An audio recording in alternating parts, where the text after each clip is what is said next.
ಹರಿ ಓಂ ಶ್ರೀ ಗುರುಭ್ಯೋ ನಮಃ. ಹರಿ ಓಂ. ಓಂ ಶ್ರೀ ಸದ್ಗುರು ನರಸಿಂಹ ಪ್ರಭು ದೇವಾಯ ನಮಃ. ಹರಿ ಓಂ. ಎಲ್ಲ ಆತ್ಮಜ್ಯೋತಿಗಳಿಗೆ ಸಾಷ್ಟಾಂಗ ನಮಸ್ಕಾರಗಳು ಮತ್ತು ಭಗವತ್ಪಾದ ಶ್ರೀ ಶಂಕರಾಚಾರ್ಯ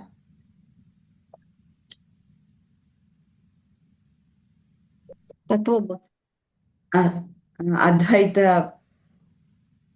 ಅಧ್ಯಯನ ಮಂಡಳಿಗೆ ತಮ್ಮೆಲ್ಲರಿಗೂ ಸ್ವಾಗತ.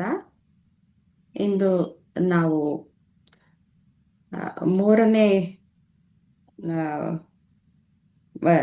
ದಿನದ ಒಂದು ವಿಡಿಯೋನ ನೋಡ್ಕೊಂಡು ಬಂದಿದ್ವಿ. ಅದರ ಮೇಲಿನ ಪ್ರಶ್ನೆಗಳ ಮೇಲೆ ನಾವು ಒಂದು ಚಿಂತನೆಯನ್ನ ಮಾಡೋಣ.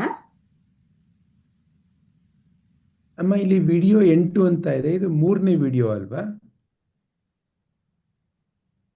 ಸರ್? ಡೇ ಪ್ರಭುಜಿಯವರು ಡೇ 3ನೇದು ಮಾತಾಡಿರೋದು ಅದ್ರಲ್ಲಿ ಇದು ಬರ್ತಕ್ಕಂಥದ್ದು. ಇದು ಟಾಕ್ 8 ಅಂತ ಇದೆ ಸರ್. ಇದು ಅಂದ್ರೆ ಈಗ ನಾವು ಇಲ್ಲಿ ತನಕ ಅದೇ ಡೇ ಡೇ ಅಂತ ಹಾಕ್ಬೇಕಾ? ಅಲ್ಲ ಅಲ್ಲ ಅಲ್ಲ ಅಲ್ಲ ಅಲ್ಲ ನಾನು ಅದನ್ನ ಕೇಳ್ತಾ ಇಲ್ಲ. ಈಗ ನೀವು ಯಾವ್ದನ್ನ ಸೀರೀಸ್ ಅಲ್ಲಿ ಕಳಿಸ್ತಾ ಇದ್ದೀರಲ್ಲ, ಅದರಲ್ಲಿ ಇದು 8ನೇ ವಿಡಿಯೋನಾ? 8ನೇದು. ಈಗ ಮೊದಲನೇ 7 ಮೇಲ್ಗಡೆ ಪ್ರಶ್ನೆ ಉತ್ತರ ಮುಗ್ದಿದೆ ಅಲ್ವಾ? 7 ಆಗಿದೆ. ಆಗ್ಲಿ ಅಮ್ಮ, ಆಯ್ತು, ತೊಂದರೆ ಇಲ್ಲ. ಡೇ ಇದು 3 ಮೂರನೇ ನಲ್ಲಿ ದಿನದ್ದು 4 ವಿಡಿಯೋಸ್ ಬಂದಿದೆ ಸರ್. ಟಾಕ್ 8 ಅಂತ ಇದೆ. ಆ ಡೇದ ಕನ್ಫ್ಯೂಷನ್ ಬೇಡ. ಇದರಲ್ಲಿ ಇಲ್ಲಿ ನೀವು ಕಳಿಸ್ತಾ ಇರೋದು ಸಣ್ಣ ಸಣ್ಣ ಭಾಗಗಳಾಗಿ ಕಳಿಸ್ತಾ ಇದ್ದೀರಾ. ಹೌದೌದು. ಹೌದು. ಹಾಗಾಗಿ ಈ ನಂಬರ್ನ ಕಂಟಿನ್ಯೂ ಮಾಡಿ.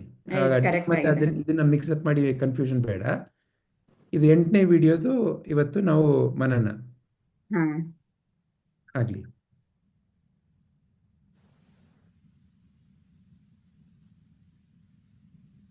ಇಲ್ಲಿ ನಾವು ಸಾಧನ ಚತುಷ್ಟಯಗಳಲ್ಲಿ ವಿವೇಕ ಮತ್ತು ವೈರಾಗ್ಯ ಅನ್ನೋದನ್ನ ನಾವು ಹಿಂದಿನ ಬಾರಿ ನಾವು ಚಿಂತನೆಯನ್ನ ಮಾಡಿದ್ವಿ. ಈಗ ಷಟ್ ಸಂಪತ್ತಿ ಮತ್ತು ಮುಮುಕ್ಷತ್ವದ ಕಡೆಗೆ ನಾವು ಚಿಂತನೆಯನ್ನ ಮಾಡೋಣ. ಷಟ್ ಸಂಪತ್ತಿ, ಇಲ್ಲಿ 6 ಸಂಪತ್ತುಗಳು ಒಬ್ಬ ಸಾಧಕನಿಗೆ ಇರಬೇಕಾದಂತಹ ಸಂಪತ್ತುಗಳನ್ನು ತಿಳಿಸ್ತಾ ಇದ್ದಾರೆ. ಇವುಗಳು ಯಾವುವು ಅನ್ನೋದನ್ನ ಸ್ವಲ್ಪ ಚಿಂತನೆಯನ್ನು ಮಾಡೋಣ. ಪ್ರಿಯಾಂಕಾಜಿ, ಷಟ್ ಸಂಪತ್ತಿಗಳು ಯಾವುವು ಅಂತ ತಿಳಿಸ್ತೀರಾ?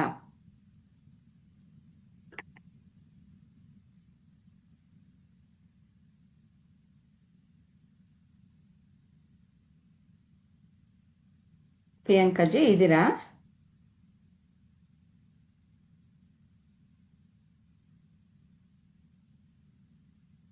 ಅವರಿಗೆ ಇದು ಅನ್ಮ್ಯೂಟ್ ಮಾಡೋಕ್ಕಾಗಲ್ಲ ಅಂತ ಹೇಳಿದ್ರು. ಕರೆಕ್ಟ್, ಓಕೆ, ಪರವಾಗಿಲ್ಲ. ಸಾವಿತ್ರಿಜಿ. ಪದ್ಮಜ್,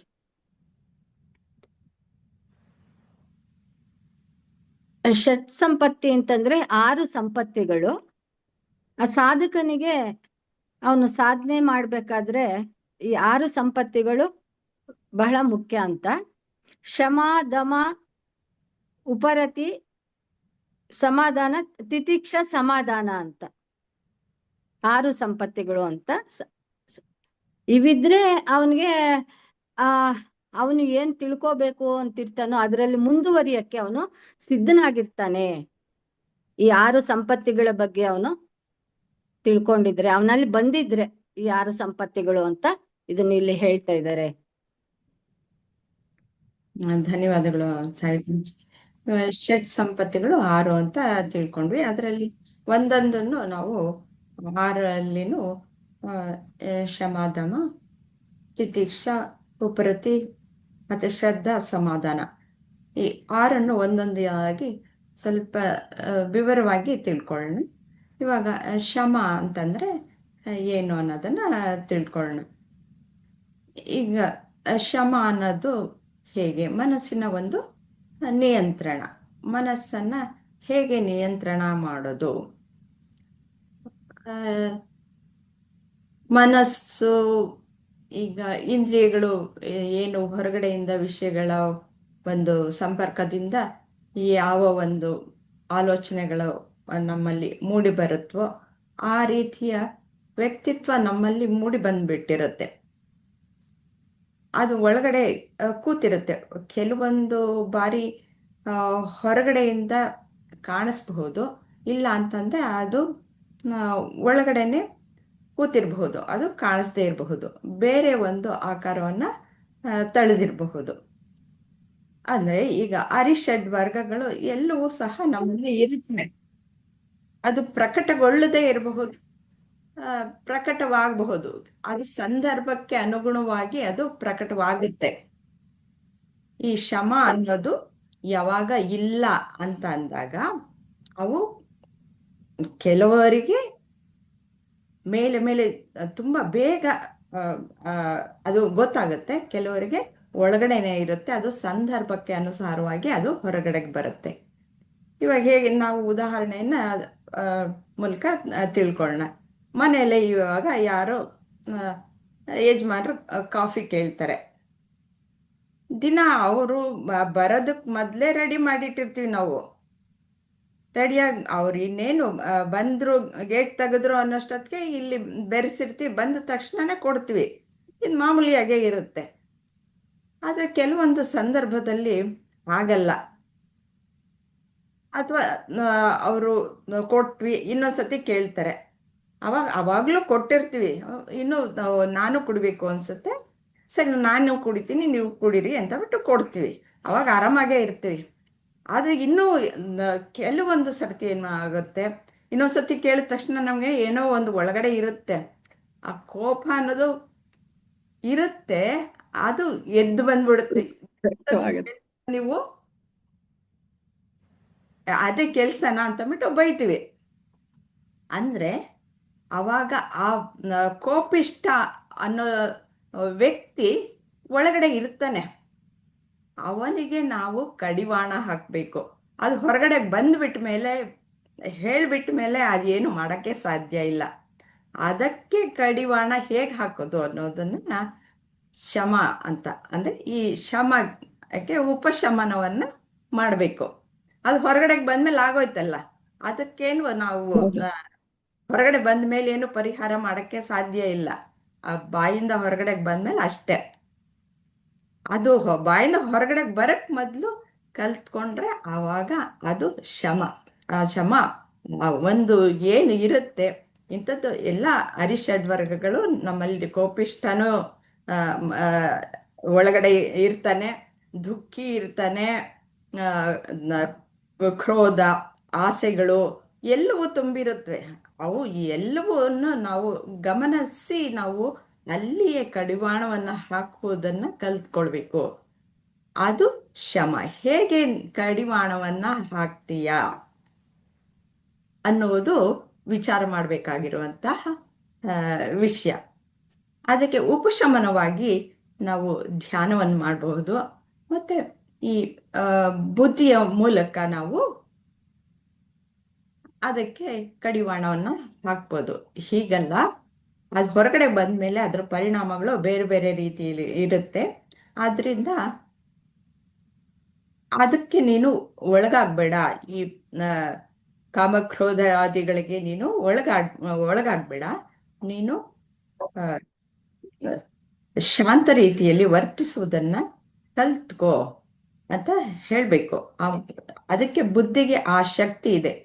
ಈ ಕೆಳ ಮನಸ್ಸಿಗೆ ಇಂತಹ ಎಲ್ಲ ಈ ಅರಿಷಡ್ ವರ್ಗಗಳನ್ನ ತನ್ನದಾಗಿಸಿಕೊಳ್ಳುವಂತಹ ಒಂದು ಧರ್ಮ ಅದಕ್ಕೆ ಇರುತ್ತೆ.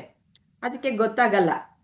ಅದಕ್ಕೆ ಬುದ್ಧಿ ಮೇಲ್ಮಟ್ಟದ ಮನಸ್ಸು, ಅದಕ್ಕೆ ಹೇಳುವಂತಹ ಒಂದು ಶಕ್ತಿ ಅದಕ್ಕೆ ಇರುತ್ತೆ. ಆ ಬುದ್ಧಿಯಿಂದ ಅದಕ್ಕೆ ಹೇಳ್ತಾ ಹೋಗ್ಬೇಕು. ಮತ್ತೆ ಯಾವ ಒಂದು ನಾವು ಧ್ಯಾನದ ಮೂಲಕ, ಸಾಧನೆಯ ಮೂಲಕ ನಾವು ಆ ಶಮ ಅನ್ನೋದನ್ನ ನಾವು ಗಳಿಸ್ಕೊಳ್ಬಹುದು.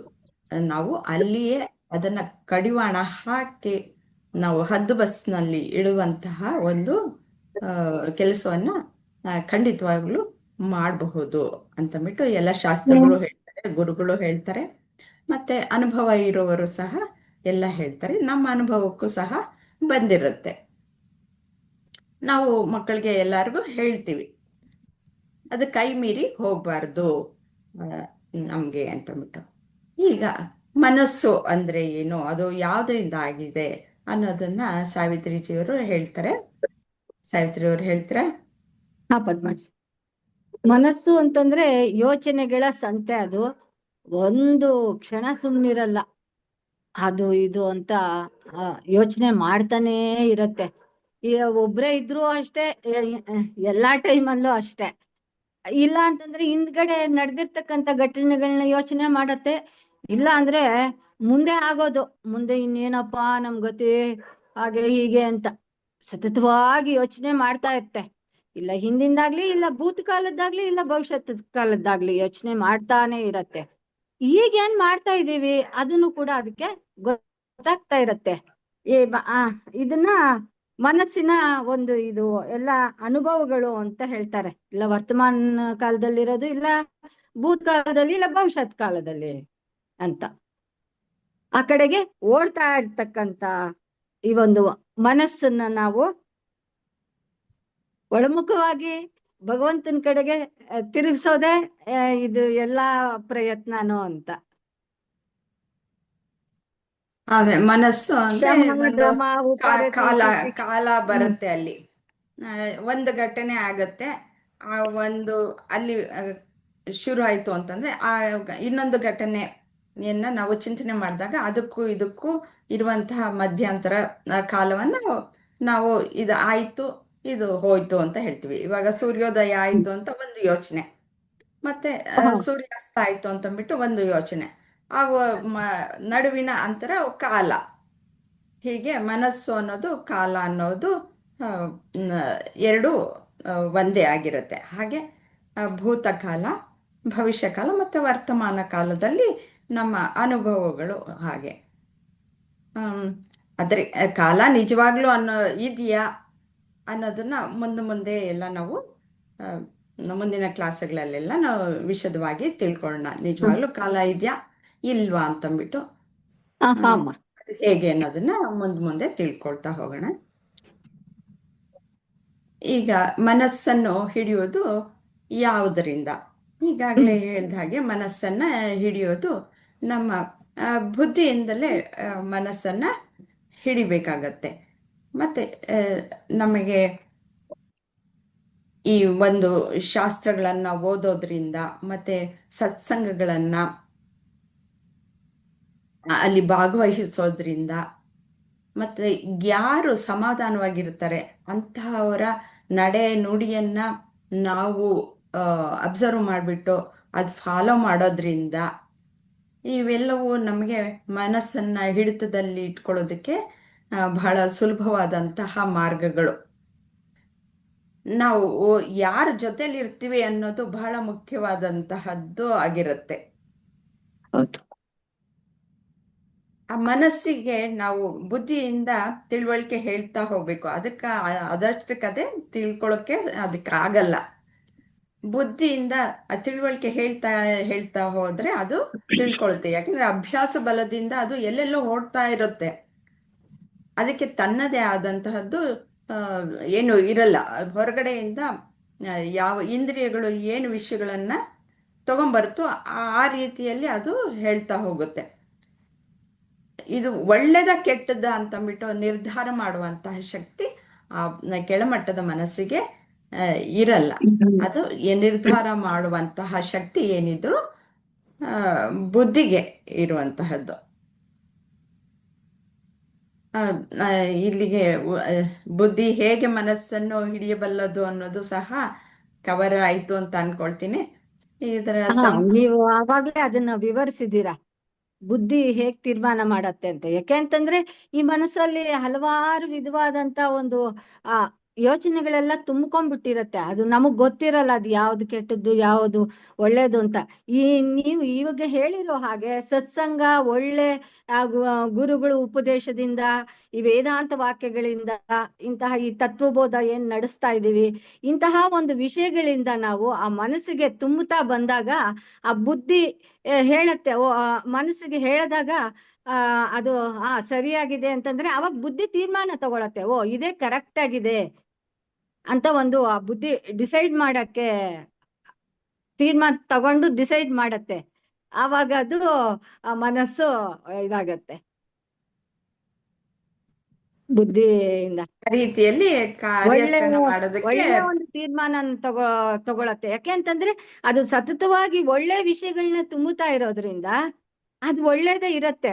ಇದು ಕರೆಕ್ಟ್ ಆಗಿದೆ ಅಂತ ಅದು ಮನಸ್ಸಿಗೆ ಆ ಒಂದು ಗ್ರಹಿಸೋ ಶಕ್ತಿನೂ ಬರುತ್ತೆ.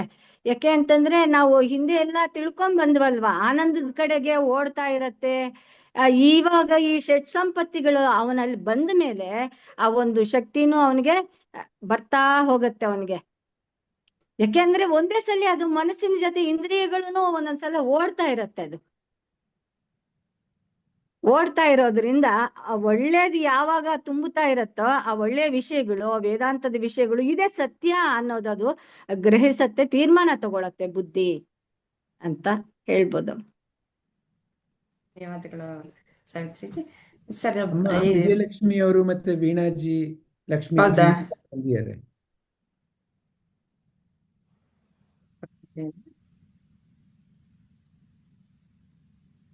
ಹರಿ ಓಂ ಲಕ್ಷ್ಮೀಜಿ. ಹರಿ ಓಂ ಅಮ್ಮ. ಹರಿ ಓಂ ರೀ. ಹರಿ ಓಂ ವೀಣಾಜಿ. ಹರಿ ಓಂ ವಿಜಯಲಕ್ಷ್ಮೀಜಿ. ನಿಮ್ಮ ಪರಿಚಯ ಸರ್ಗ್ ಆಗಿಲ್ಲ ಅನ್ಸುತ್ತೆ. ನೀವು ವಿಜಯಲಕ್ಷ್ಮಿ ಅವರು ಲಾಸ್ಟ್ ವೀಕ್ ಅಲ್ವಾ ಬಂದಿದ್ದು? ಇಲ್ಲ, ಈ ಸಲ ಅವ್ರು ಫಸ್ಟ್ ಅನ್ಸುತ್ತೆ. ಇಲ್ಲ, ಲಾಸ್ಟ್ ವೀಕ್ ಬಂದಿದ್ರು ಅನ್ಕೊಳ್ತೀನಿ. ಇಲ್ಲ, ವಿಜಯಲಕ್ಷ್ಮಿ ಅವರು ನಾನ್ ಕೊಟ್ಟಿದ್ದು ನಂಬರ್ ಅಲ್ವಾ ಪದ್ಮಜಿ? ಬರ್ಲಿಲ್ವಾ? ಅವರು ಇದೇ ಫಸ್ಟ್ ಟೈಮ್ ಅವ್ರು ಅಟೆಂಡ್ ಆಗ್ತಾ ಇರೋದು. ಸರಿ, ಸರ್ಗೆ ಪರಿಚಯ ಮಾಡ್ಕೊಳ್ಳಿ.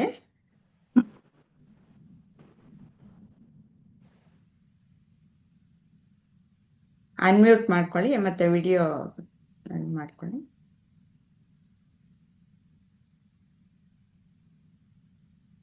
ಹರಿ ಓಂ ವಿಜಯಲಕ್ಷ್ಮೀಜಿ, ನಮಸ್ಕಾರ. ಬಹಳ ಸಂತೋಷ. ಕೇಳಿಸ್ತಾ ಇಲ್ಲ, ಅನ್ಮ್ಯೂಟ್ ಮಾಡ್ಕೊಳ್ಳಿ.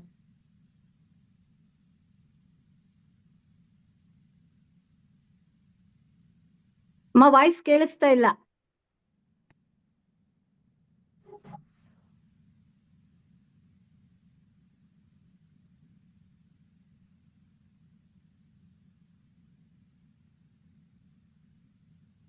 ಅಮ್ಮ ಮೈಕ್ ಮೇಲೆ ಪ್ರೆಸ್ ಮಾಡಿ ಅಮ್ಮ, ವಾಯ್ಸ್ ಕೇಳಿಸ್ತಾ ಇಲ್ಲ. ಮಾಡಿದ್ದೀರಾ?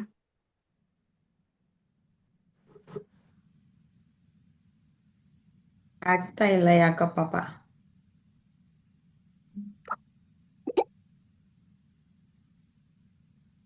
ಯಾರ್ದಾದ್ರೂ ಹೆಲ್ಪ್ ತಗೊಳ್ಳಿ ಮನೆಯಲ್ಲಿ. ಅದುವರೆಗೂ ಬೇರೆಯವ್ರನ್ನ ಕೇಳ್ತಾ ಇರ್ತೀನಿ.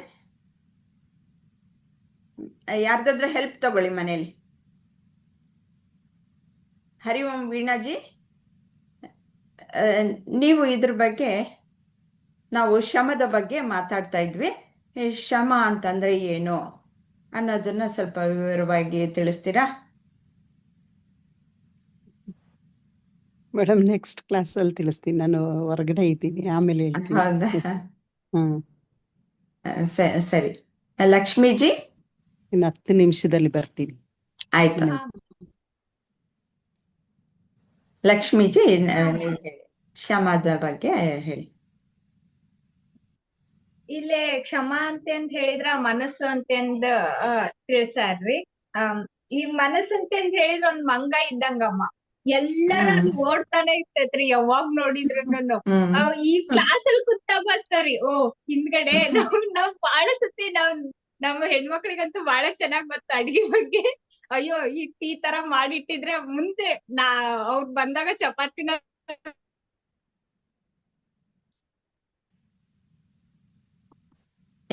ಮನಸ್ಸು ಅಡ್ಡಾಡ್ತಾ ಇರ್ತೈತಿ ಅಮ್ಮ.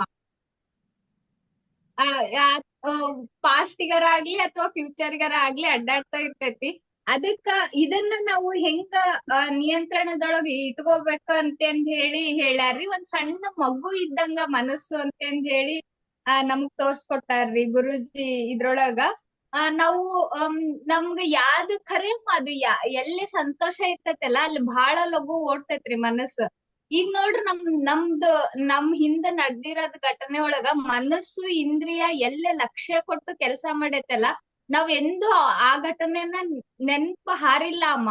ಯಾವಾಗ್ಲೂ ಸತತ ಆ ಘಟನೆಗಳು ಎರಡು ಒಂದ ಸತಿಗೆ ಮನಸ್ಸು ಇಂದ್ರಿಯ ಒಟ್ಟಿಗೆ ಕೆಲಸ ಮಾಡಿರವೆಲ್ಲವೂ ನೆನಪ್ ಇದ್ದೇ ಇರ್ತಾವ್ರಿ. ಯಾವಾಗ್ ನಮ್ದು ಮನಸ್ಸು ಆಬ್ಸೆಂಟ್ ಇರ್ತೈತಿ, ಇಂದ್ರಿಯ ಪ್ರೆಸೆಂಟ್ ಇರ್ತೈತಿ, ಅಥವಾ ಇಂದ್ರಿಯ ಪ್ರೆಸೆಂಟ್ ಇದ್ದು ಮನಸ್ಸು ಆಬ್ಸೆಂಟ್ ಇದ್ದಿರೋದು ಎಷ್ಟೋ ಘಟನೆಗಳು ನೆನಪಿರಲ್ಲ ಅಮ್ಮ ನಮಗ. ಆ ತರ ನಾವ್ ಯಾವಾಗ್ಲೂ ಮನಸ್ಸನ್ನ ಚಂದಾಗಿ ಅದ್ ಮುಗ್ಧ ರೀತಿಯಿಂದ ಹೇಳಿ ಇದಲ್ಲ ಈ ತರ ಇರು, ಪ್ರೆಸೆಂಟ್ ನೊಳಗಿರು. ಯಾಕ ನಾವ್ ಎಷ್ಟೋ ಸತಿ ಆಲೋಚನೆ ಒಳಗಲ್ಲ ಹಿಂದರ ಹೋಗಿರ್ತೇವಿ ಅಥವಾ ಮುಂದರ ಹೋಗಿರ್ತೇವಮ್ಮ. ಪ್ರೆಸೆಂಟ್ ಸಿಚುವೇಶನ್ ಒಳಗ್ ಹೆಂಗ್ ಕುಂತೇವಿ, ಹೆಂಗ್ ನಿಂತೇವಿ, ಏನ್ ಮಾತಾಡ್ತಾ ಇದೇವಿ ಅನ್ನೋದನ್ನ ನಾವ್ ಲಕ್ಷ್ಯ ಇಟ್ಕೊಂಡು ಎಲ್ಲದೇವಿ, ಏನ್ ಮಾತಾಡ್ತಾ ಅದೇವಿ ಅಂತ ಹೇಳಿ ಈಗಿನ ಕ್ಷಣದವರೆಗೂ ನಾವ್ ಇಲ್ಲೇ ಇದ್ರಮ್ಮ ಬಾಳ ಚಲೋ ಇರ್ತೈತಿ ನಮ್ ಫ್ಯೂಚರ್ ಅಂತ ಹೇಳಿ ನನಗ್ ಹಂಗ ಅನಸ್ತಮ್ಮ. ಮತ್ ಬಂದಾಬಿಡ್ತು ನೋಡ್ರಿ ಫ್ಯೂಚರ್ ಅನ್ನೋದು. ಆತರ ಅಂತಂದ್ ಹೇಳಿ ಹಂಗ ಅನಸ್ತಮ್ಮ. ಅದು ಖರೆ ಐತ್ರಿ. ನಮ್ಗ ಆನಂದ ಸಿಕ್ಕಲ್ಲಿ ಮನಸ್ಸು ಓಡ್ತಿರ್ತೈತ್ರಿ. ಈಗ ನೋಡ್ರಿ ನಮ್ಗ್ ಹಿಂದ್ ಒಂದ್ ಟೈಮ್ನೊಳಗ ಆಟದ ಕಡೆಗೆ ಖುಷಿ ಇರ್ತಿತ್ತು, ಅಲ್ಲಿ ಹೋಗ್ತಿತ್ತು. ಅದಾದ್ಮೇಲೆ ವಯಸ್ಸಾದಾಗ ಒಂದ್ ನಮ್ನಿ, ಅಥವಾ ಇವಾಗ ಒಂದ್ ನಮ್ನಿ. ಇವಾಗ ಎಷ್ಟೋ ಈಗ ನಮ್ದು ಸಣ್ಣ ಮಕ್ಕಳು ಈಗ ಪ್ರಭು ಗುರುಜಿ ಹೇಳ್ದಂಗ್ರಿ, ನಾವು 24 ಗಂಟೆ ಓದು ಮಾಡು ಅಂತಂದ್ ಹೇಳಿದ್ರ ಅಥವಾ ಕೆಲ್ಸ ಹಚ್ಚಿದ್ರ ಮಾಡಂಗಿಲ್ಲ ರೀ ಅವ್ರ ಯಾವಾಗ್ಲೂನು. ಹೆಂಗ್ ಅವ್ರ ಕೈಯಾಗ ಮೊಬೈಲ್ ಕೊಟ್ಟು ಇಲ್ಲ ನೀನ್ ಇಡೀ ದಿನ ನೋಡ್ಕೊಂತೀರಿ, ಇಡೀ ದಿನ ಊಟ ಬೇಡ, ನಿದ್ದಿ ಬೇಡ, ಏನು ಬೇಡ ರೀ, ಇಡೀ ದಿನ ಮೊಬೈಲ್ ನೋಡಕ್ ರೆಡಿ ಇರ್ತಾರ್ರಿ ಹುಡುಗರು. ಆ ತರ ನಾವೂನು ಇಲ್ಲ, ಈಗ ಪಿಕ್ಚರಿಗ್ ಹೋಗ್ಬೇಡ, ಅಥವಾ ಈಗ ಆಭರಣದ ಕಡೆ ಲಕ್ಷ್ಯ ಕೊಡ್ಬೇಡ, ಈಗ ಸೀರೆ ಕಡೆಗ್ ಲಕ್ಷ್ಯ ಕೊಡ್ಬೇಡ, ಎಲ್ಲದಿಯೋ ಅಲ್ಲಿ ನಿಂದ ಆಧ್ಯಾತ್ಮದ ಲೈನ್ ಒಳಗ್ ಹೋಗು, ನಿನಗ ಅದ್ರಿಂದ ಬಹಳ ಚಲೋ ಐತಿ ಅಂತಂದ್ ಹೇಳಿ ನಾವ್ ಸ್ವಲ್ಪ ಅದಕ್ಕೆ ಕೇಳ್ಕೊಂತ ಬಂದ್ರ ಎಷ್ಟು ಚೆನ್ನಾಗ್ ನಾವ್ ಮುಂದುವರಿತೇವ್ರಿ. ಫಾರ್ ಎಕ್ಸಾಂಪಲ್ ಇದ ಕ್ಲಾಸ್ ರೀ ಅಮ್ಮ. ನೀವು ಕ್ಲಾಸ್ ನೊಳಗ್ ಕ್ವಶನ್ ಆನ್ಸರ್ ಎಲ್ಲಾ ಕಲಿಸ್ಕೊಡ್ತಿದ್ರಿ. ಇರ್ಲಿ ಬಿಡು ಹಾಲಿಡೇ ಐತಿ, ನಾನ್ ದಾವಣಗೆರೆಗೆ ಹೋಗೇನಿ, ಇರ್ಲಿ ಬಿಡು ಹಾಲಿಡೇ ಐತಿ, ನನ್ ಮಗಳ್ ಕರ್ಕೊಂಡ್ ಗಾರ್ಡನ್ಗೆ ಹೋಗೀನಿ, ಬರೇ ನೆಗ್ಲೆಕ್ಟ್ ಮಾಡ್ತಿದ್ದೆ ಅಮ್ಮ. ಸಾವಿತ್ರಿ ಅಮ್ಮ ಒಂದ್ಸತಿ ಫೋನ್ ಮಾಡ್ಬಿಟ್ಟು ಕೇಳಿದ್ರು, ಅಮ್ಮ ನಾನ್ ಕ್ವಶನ್ ಕಳ್ಸಿದ್ದೆ. ಅವ್ರು ಡೈರೆಕ್ಟ್ ಆಗಿ ಕೇಳಲಿಲ್ಲ ರೀ, ಅಮ್ಮ ನಾ ಕ್ವಶನ್ ಕಳ್ಸಿದ್ದೇನಲ್ಲ ಸ್ವಲ್ಪ ಲಕ್ಷ್ಯ ಕೊಟ್ಟು ನೋಡಿದ್ರಾ, ನಿಮಗ್ ಬಂದಿದ್ದೇನೋ ಇಲ್ಲ ಅಮ್ಮ ಅದು ಕ್ವಶನ್ ಅಂತಂದ್ ಹೇಳಿದ್ರಿ. ಅವಾಗ ಸ್ವಲ್ಪ ವಿಡಿಯೋ ತೆಗೆದ್ ನೋಡ್ತೀನಿ, ಎಷ್ಟು ಖುಷಿ ರೀ ಅದನ್ನ ಓದಿದಾಗೆಲ್ಲ, ಅದನ್ನ ಕೇಳ್ದಾಗೆಲ್ಲ. ಅಯ್ಯ ಹೌದಲ್ಲ, ಇದ್ರೊಳಗ್ ಏನೋ ಒಂದ್ ಐತಿ, ನಾನ್ ಕಲಿಬೇಕು ಅನ್ನೋ ದಾರಿ ಎಲ್ಲ ಎಷ್ಟು ಸರಳ ಹೊಂಟು ಅಂತಂದ್ ಹೇಳಿದ್ರ. ಇವತ್ತು ನೀವು ವಿಡಿಯೋ ಕಳ್ಸತ್ಲೇನೆ ನಾನ್ ಬರ್ದಿಟ್ಕೊಂತ ಅದೇನಪ್ಪ ಒಂದ್ ಬುಕ್ ಅಲ್ಲಿ, ಅಷ್ಟು ಖುಷಿ ಐತಿ. ಆ ತರ ಇರ್ತೈತಿ ಮನಸ್ಸು ಅಂತಂದ್ ಹೇಳಿದ್ರ. ನಾವ್ ಯಾ ದಾರಿ ತೋರಿಸ್ತೇವೆ ಆ ದಾರಿ ಒಳಗ್ ಹೋಗ್ತೈತಿ. ಅದಕ್ ನಾವ್ ಯಾ ದಾರಿ ಅದಕ್ ತೋರ್ಸ್ಕೊಡ್ಬೇಕು. ಅಥವಾ ನಮ್ದ್ ಮನಸ್ ಬೇರೆ ಅಲ್ಲ, ನನ್ ಮಗು ಬೇರೆ ಅಲ್ಲಮ್ಮ. ನನ್ ಮಗುನ್ ನಾನ್ ಹೆಂಗ್ ಒಳ್ಳೆ ದಾರಿ ಒಳಗ್ ಕರ್ಕೊಂಡ್ ಹೋಗ್ಬೇಕ, ಅದನ್ನ ಹೆಂಗ್ ಬೆಳೆಸ್ಬೇಕ ಅನ್ನೋದನ್ನ ನಾನ್ ಅರ್ಥ ಮಾಡ್ಕೋಬೇಕಂತಂದ್ ಹೇಳಿ ನನಗ್ ಹಂಗ ಅನ್ನಿಸ್ತು ಅಮ್ಮ. ಧನ್ಯವಾದ ರೀ. ಲಕ್ಷ್ಮಿ ಅಮ್ಮ, ಧನ್ಯವಾದಗಳು. ಲಕ್ಷ್ಮಿ ಅಮ್ಮ, ಅದೇ ಅವಾಗ್ಲೇ ಬಂದಿದ್ರಲ್ವಾ ವಿಜಯಲಕ್ಷ್ಮಿ ಅಂತ, ಅವ್ರಿಗೆ ಹೋಗಿಲ್ಲ ಅಂತಂದ್ರು ಕ್ವಶನ್ ಆನ್ಸರ್ಸ್ದು. ಅದಕ್ಕೆ ನಿಮಗ್ ಫೋನ್ ಮಾಡಿ ನಿಮಗ್ ಬಂದಿದ್ಯಾ ಇಲ್ವಾ ಅಂತ ವಿಚಾರಿಸ್ದೆ ಅಮ್ಮ. ಧನ್ಯವಾದಗಳು ಅಮ್ಮ, ಚೆನ್ನಾಗ್ ಮಾತಾಡಿದ್ರಿ ಅಲ್ಲ, ಇವಾಗ ನೀವು. ಗುರು ಹಿಂದಿದ್ದಾಗ ಎಂದು ದಾರಿ ತಪ್ಪಕ್ ಸಾಧ್ಯ ಇಲ್ಲ ಅಮ್ಮ. ಗುರು ಅನ್ನೋರ್ ಯಾವಾಗ್ಲೂ ಹಿಂದಿದ್ದಾಗಲ್ಲ ನಾವ್ ಕ್ವಶನ್ಗೆ ಆನ್ಸರ್ ಕರೆಕ್ಟ್ ಆಗಿ ಮಾಡ್ತೇವೆ ಅಮ್ಮ. ಧನ್ಯವಾದ ರೀ. ಧನ್ಯವಾದಗಳು ಲಕ್ಷ್ಮೀಜಿ. ವಿಜಯಲಕ್ಷ್ಮೀಜಿ, ಇವಾಗ ನೀವು ಅನ್ಮ್ಯೂಟ್ ಮಾಡ್ಕೊಳಕ್ ಆಗುತ್ತಾ? ಹೇಳಿಸ್ಕೊಂಡ್ರಾ?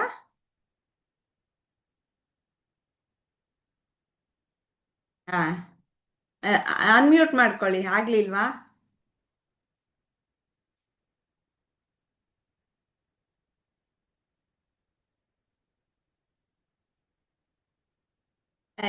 ನಂಗೆ ಕೇಳಿಸ್ತಾ ಇಲ್ಲ. ಆ ಮೈಕ್ ಇದಿರುತ್ತಲ್ಲ ಸರ್, ಅವ್ರಿಗೆ ಯಾವ ತರ ಹೇಳೋದು ಸರ್? ಅವ್ರ ಮನೆಯಲ್ಲಿ ಯಾರು ಇದ್ರೆ ಸಹಾಯ ಮಾಡ್ಬೋದು, ಯಾಕಂದ್ರೆ ನೀವು ಹೇಳಿ. ಅವ್ರ ಹಸ್ಬೆಂಡ್ ಏನು ಮಾಡ್ತಾ ಇದ್ರು.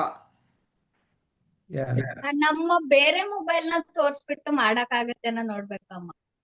ನೀವು ಅಮ್ಮ ಮ್ಯೂಟ್ ಅಂತ ಮಾಡ್ಕೋಬೇಕಮ್ಮ. ಮೈಕ್ ತರ ಇರತ್ತೆ, ಒಂದು ಗೆರೆ ನಮ್ ಇರತ್ತಲ್ವಾ ಅಮ್ಮ, ಕಡೆಯಿಂದ ಡೆಸ್ಕ್ಗೆ. ಮಾಡಕ್ಕಾಗಲ್ಲ. ಅದಕ್ಕೆ ಪ್ರೆಸ್ ಮಾಡಿ ಅಮ್ಮ. ಅದೇ ಅವ್ರು ಮಾಡ್ತಾ ಪ್ಲೀಸ್ ಅಮ್ಮ, ಇದ್ದೀನಿ ಏನು ಹೇಳ್ತಾ ಇದ್ದಾರೆ. ಕೇಳಿಸ್ತಾ ಅದೇ ಇಲ್ಲಮ್ಮ ನೀವ್ ಮಾಡ್ತಾ ಇದೀನಿ ಮಾತಾಡೋದು. ಅಂತಾನೋ ಏನೋ ಪ್ಲೀಸ್ ಹೇಳ್ತಾ ಅಮ್ಮ. ಇದಾರೆ. ಅವ್ರ ಲಿಪ್ ಮೂಮೆಂಟ್ ಅಲ್ಲಿ ಹಂಗ ಅನ್ಸ್ತಾ ಇದೆ. ಲಿಪ್ಸ್ ಮೂಮೆಂಟ್ ಕಾಣ್ತಾ ಇದೆ. ಹೌದು, ಆ, ಕೇಳಿಸ್ತಾ ಇಲ್ಲಮ್ಮ. ಪದ್ಮ ಅಮ್ಮ, ನೀವು ಅವರ ಒಂದು ಚಾಟ್ನಲ್ಲಿ ಅವ್ರ ಹೆಸರು ಮೇಲೆ ಕ್ಲಿಕ್ ಮಾಡಿ ಅನ್ಮ್ಯೂಟ್ ಅಂತ ಒಂದು ಆಪ್ಷನ್ ಕಾಣುತ್ತೆ ನಿಮಗೆ, ಅಥವಾ ಹ್ಮ್ ಅನ್ಮ್ಯೂಟ್ ಯುವರ್ ಮೈಕ್ ಅಂತ ಇರುತ್ತೆ. ಅದನ್ನ ರಿಕ್ವೆಸ್ಟ್ ಮಾಡಿ, ಅವಾಗ ಅವ್ರ ಆ್ಯಪ್ನಲ್ಲಿ ಒಂದು ಪಾಪಪ್ ಆಗುತ್ತೆ. ನೋಡೋಣ ಅದೇನಾದ್ರು ಸಹಾಯ ಮಾಡುತ್ತಾ ಅಂತ.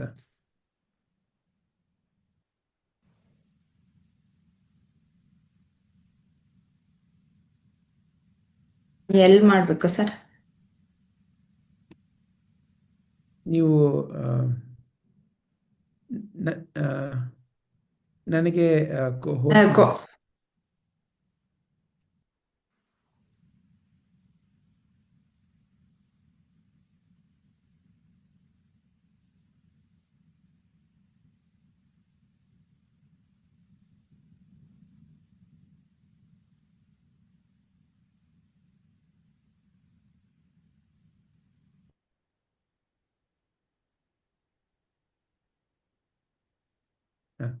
ನೀವು ಪುನಃ ಶೇರ್ ಮಾಡಿ ಅಮ್ಮ.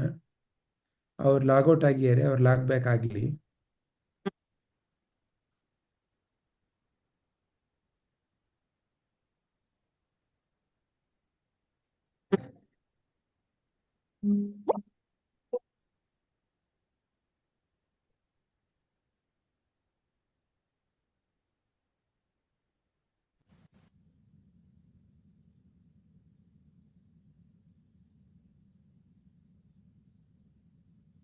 ಇರ್ಲಿ, ನೋಡೋಣ.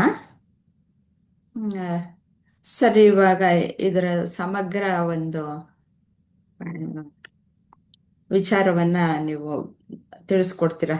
ಶ್ರಮ ಅದರ ಬಗ್ಗೆ. ಧನ್ಯವಾದ ಅಮ್ಮ. ಈಗ ನಾವು ಮನಸ್ಸು ಅಂದ್ರೆ ಏನು ಅಂತ ನೋಡಿದ್ವಿ ಒಂದು ಸ್ವಲ್ಪ. ಮನಸ್ಸಂತಂದ್ರೆ ಏನು? ಮನಸ್ಸಂದ್ರೆ ಏನೋ ಒಂದು ವಿಚಾರ ನಡೆಯುವಂಥ ಜಾಗ. ಆ ವಿಚಾರ ಅನ್ನೋದು ಹೇಗೆ ಉತ್ಪತ್ತಿ ಆಗ್ತಾ ಇದೆ? ನಾವು ಜೀವನದಲ್ಲಿ ಏನೆಲ್ಲ ಸಂಗ್ರಹ ಮಾಡ್ಕೊಂಡಿದ್ದೀವಿ ಅದು ವಿಚಾರಗಳಾಗಿ ನಮ್ಮ ಮನಸ್ಸಿನಲ್ಲಿ ಶೇಖರಣೆ ಆಗಿರುತ್ತೆ. ಅದು ಸಂದರ್ಭಕ್ಕೆ ಆಯಾ ಒಂದು ನೀವು ಯಾವ ಸನ್ನಿವೇಶದಲ್ಲಿ ಇರ್ತೀರ ಅದಕ್ಕೆ ಅನುಗುಣವಾಗಿ ಮನಸ್ಸು ಅನ್ನೋ ಜಾಗದಲ್ಲಿ ಒಂದು ಸ್ಪಂದನೆ ಶುರುವಾಗುತ್ತೆ. ಅದ್ರ ಮೂಲಕ ವಿಚಾರ ಅನ್ನೋದು ಉತ್ಪತ್ತಿ ಆಗುತ್ತೆ. ಒಂದು ಉದಾಹರಣೆ ಮೂಲಕ ನೋಡಬೇಕು ಅಂತಂದರೆ, ನಾವು ಯಾವುದೋ ಒಂದು ತಿಂಡಿನ ನೋಡಿದಾಗ ಆ ತಿಂಡಿ ನೋಡಿದಾಗ ನಮಗೆ ಬಾಯಿನಲ್ಲಿ ನೀರು ಬರುತ್ತಾ ಇಲ್ವಾ ಅನ್ನೋದು ಆ ತಿಂಡಿ ಬಗ್ಗೆ ನಮಗೆ ಏನಾದರೂ ಗೊತ್ತಿದ್ರೆ. ಈಗ ಒಂದು ಉದಾಹರಣೆಗೆ ಯಾವುದೋ ಒಂದು ಬೀದಿನಲ್ಲಿ ಒಂದು ಮೂಳೆ ಬಿದ್ದಿದೆ ಅಂತ ಅಂದ್ಕೊಂಡ್ರೆ, ಯಾವುದೋ ಒಂದು ಪ್ರಾಣಿದು, ಮನುಷ್ಯ ಅನ್ನೋನಿಗೆ ಸಹಜವಾಗಿ ಅದ್ರ ಮೇಲೆ ಏನೋ ಆಸೆ ಉಂಟಾಗದೇ ಇರ್ಬೋದು. ಆದರೆ ಒಂದು ನಾಯಿ ಅನ್ನೋದೇನಾದರೂ ಆ ಕಡೆ ಬಂದರೆ ಅದಕ್ಕೆ ಅದು ನೋಡಿದ್ರೆ ಅದು ಬಹಳ ಅದಕ್ಕೆ ಆಸೆ ಆಗಿ ಬಾಯಲ್ಲಿ ನೀರು ಬಂದು ಅದನ್ನು ಕಚ್ಕೊಂಡು ಅದು ಆಟ ಆಡೋಕ್ಕೆ ಶುರು ಮಾಡುತ್ತೆ, ತಿನ್ನೋಕ್ಕೆ ಶುರು ಮಾಡುತ್ತೆ. ಯಾಕೆ? ಆ ಒಂದು ವಸ್ತುವಿನ ಬಗ್ಗೆ ಆ ಒಂದು ನಾಯಿ ಅನ್ನೋ ಪ್ರಾಣಿಯ ಮನಸ್ಸಿನಲ್ಲಿ ಇದು ಆಹಾರ ಅನ್ನೋ ವಿಚಾರ ಇದೆ. ಅದೇ ಮನುಷ್ಯ ಅನ್ನೋನಿಗೆ ಅದು ಆಹಾರ ಅನ್ನೋ ವಿಚಾರ ಇಲ್ಲ. ಹೀಗೆ ಮನಸ್ಸು ಅನ್ನೋದು ಯಾರಿಗೂ ಕಾಣಿಸಲ್ಲ, ಆದರೆ ಏನೋ ಒಂದು ಜಾಗದಲ್ಲಿ ನಿಮಗೆ ಅರಿವಾಗ್ತಾ ಇದೆ, ವಿಚಾರ ನಡೀತಾ ಇರೋದು ಅರಿವಾಗ್ತಾ ಇದೆ. ಅದನ್ನು ನೀವು ನಾನು ಎಲ್ಲರೂ ಮನಸ್ಸು ಅಂತ ಮಾತಾಡ್ತೇವೆ. ಹಾಗಾದರೆ ಮನಸ್ಸನ್ನೋದು ಯಾವುದರಿಂದ ಆಗಿದೆ? ಮನಸ್ಸನ್ನೋದು ವಿಚಾರಗಳಿಂದ ಆಗಿದೆ. ಆ ವಿಚಾರಗಳು ಹೇಗೆ ಬಂತು? ನಿಮ್ಮ ಸುತ್ತಮುತ್ತ ಯಾವ ಪರಿಸ್ಥಿತಿನಲ್ಲಿ ನೀವಿರ್ತೀರ ಆ ಪರಿಸ್ಥಿತಿನಲ್ಲಿ ನಿಮ್ಮ ಕಣ್ಣು, ನಿಮ್ಮ ಕಿವಿ, ನಿಮ್ಮ ಮೂಗು, ನಿಮ್ಮ ನಾಲಿಗೆ, ನಿಮ್ಮ ಚರ್ಮ ಈ 5 ಒಂದು ರೀತಿ ಹೊರ ಪ್ರಪಂಚವನ್ನು ನಿಮ್ಮ ಮನಸ್ಸಿಗೆ ತರುವಂಥ ಒಂದು ಜಾಲಕ, ಅಂದರೆ ಒಂದು ವಾಹನ ಅದರ. ಈಗ ಹೇಗೆ ನಾವು ನಕ್ಷತ್ರ ನೋಡಬೇಕು ಅಂತಂದರೆ ಒಂದು ಟೆಲಿಸ್ಕೋಪ್ ಮೂಲಕ ನೋಡ್ತೇವಲ್ಲ, ಅದು ನಿಮ್ಮನ್ನು ಅಲ್ಲಿಗೇನೋ ಕರ್ಕೊಂಡು ಹೋಗುತ್ತೆ. ಅಥವಾ ನೀವು ಯಾರೋ ಒಬ್ಬರ ಜೊತೆ ಮಾತಾಡಬೇಕು ಅಂದರೆ ಮೊಬೈಲ್ ಜೊತೆ ಮಾತಾಡ್ತೀರಲ್ಲ, ಅದು ಧ್ವನಿಯನ್ನು ಅಲ್ಲಿ ಕರ್ಕೊಂಡು ಹೋಗುತ್ತೆ. ಅದೇ ರೀತಿ ಈ ಪ್ರಪಂಚ ಅನ್ನೋದು ಈ 5 ಇಂದ್ರಿಯಗಳ ಮೂಲಕ ನಿಮ್ಮ ಮನಸ್ಸು ಅನ್ನೋ ಜಾಗಕ್ಕೆ ಬಂದು ಸೇರಿಕೊಳ್ಳುತ್ತೆ. ಯಾವ ರೀತಿ ಬಂದು ಸೇರಿಕೊಳ್ಳುತ್ತೆ? ಮರದ ರೀತಿಯಲ್ಲೇ ಬರಲ್ಲ. ಆ ಮರ ಅನ್ನೋದು ನಿಮ್ಮ ಕಣ್ಣಿನ ಮೇಲೆ ಒಂದು ಉದಾಹರಣೆಗೆ, ಮರದ ಮೇಲೆ ಬೆಳಕು ಬಿದ್ದು ನಿಮ್ಮ ಕಣ್ಣಿನ ಮೇಲೆ ಆ ಮರದ ಒಂದು ಸ್ಪಂದನೆಗಳು, ಆ ಮರದ ಒಂದು ರೀತಿಯ ಸ್ಪಂದನೆಗಳು ನಿಮ್ಮ ಮನಸ್ಸಿಗೆ ಬರುತ್ತೆ. ಸೆನ್ಸೇಷನ್ಸ್ ಅಂತ ನಾವು ಇಂಗ್ಲಿಷ್ನಲ್ಲಿ ಏನು ಹೇಳ್ತೇವೆ ಅದು. ಅದೇ ರೀತಿಯಲ್ಲಿ ನಿಮ್ಮ ಮಿಕ್ಕ 4 ಯಾವುದನ್ನ ನಾವು ಜ್ಞಾನ ಇಂದ್ರಿಯಗಳು ಅಂತ ಹೇಳ್ತೇವೆ, ಅದರ ಮೂಲಕ ಈ ಪ್ರಪಂಚ ಅನ್ನೋದು ಮನಸ್ಸು ಅನ್ನೋ ಜಾಗಕ್ಕೆ ಈ ಅಲೆಗಳ ರೀತಿಯಲ್ಲಿ ಬರ್ತಾ ಇರುತ್ತೆ. ಇವುಗಳು ಮನಸ್ಸು ಅನ್ನೋ ಜಾಗದಲ್ಲಿ ಶೇಖರಣೆ ಆಗ್ತಾ ಹೋಗುತ್ತೆ. ಅದನ್ನೇ ನಾವು ನನಗೆ ಈಗ ಯಾರೋ ನಿಮ್ಮ ಹೆಸರನ್ನ ಕೇಳಿದ್ರು, ತಕ್ಷಣ ಉತ್ತರ ಕೊಡ್ತೀರ. ಅದನ್ನ ಆ ರೀತಿ ನಿಮಗೆ ತಕ್ಷಣ ನಿಮ್ಮ ಮನಸ್ಸಿಗೆ ಗೋಚರ ಆಗುವಂಥದ್ದನ್ನ ಹೊರ ಮನಸ್ಸು ಅಂತ ಕರೀತಾರೆ. ಇನ್ನು ಕೆಲವಷ್ಟು ವಿಚಾರಗಳು ಆಳವಾಗಿ ಒಳಗಡೆ ಇರುತ್ತೆ, ಅದು ತಕ್ಷಣಕ್ಕೆ ಗೋಚರವಾಗಲ್ಲ. ಒಂದು ಉದಾಹರಣೆಗೆ, ನೀವು ನಿನ್ನೆ ರಾತ್ರಿ ಏನು ಊಟ ಮಾಡಿದ್ರಿ ನೆನಪಿರುತ್ತೆ. ನೀವು ಮೊನ್ನೆ ರಾತ್ರಿ ಏನು ಊಟ ಮಾಡಿದ್ರಿ ಸ್ವಲ್ಪ ಆಲೋಚನೆ ಮಾಡಿದ್ರೆ ನೆನಪಾಗುತ್ತೆ. ನೀವು ಒಂದು ವಾರದಿಂದಗಡೆ 5 ಗಂಟೆನಲ್ಲಿ ಏನು ಕೆಲಸ ಮಾಡ್ತಾ ಇದ್ರಿ, ಸ್ವಲ್ಪ ಕಷ್ಟ ಆಗಕ್ಕೆ ಶುರುವಾಯಿತು. ಆ ರೀತಿ ಕೆಲವಷ್ಟು ವಿಚಾರಗಳು ತಕ್ಷಣ ಗೋಚರ ಆಗಲ್ಲ. ಆದರೆ ಆ ವಿಚಾರಗಳೂ ಸಹ ನಿಮ್ಮ ಮನಸ್ಸಿನಲ್ಲಿ ಶೇಖರಣೆ ಆಗಿರುತ್ತೆ. ಆ ರೀತಿ ಯಾವುದು ಹೊರ ಮನಸ್ಸಿಗೆ ಗೋಚರವಾಗ್ತಾ ಇಲ್ಲ, ಯಾವುದು ತಕ್ಷಣಕ್ಕೆ ಗೋಚರವಾಗ್ತಾ ಇಲ್ಲ, ಅದನ್ನು ಸುಪ್ತ ಮನಸ್ಸು ಅಂತಲೂ ಸಹ ನಾವು ಕರಿತೇವೆ.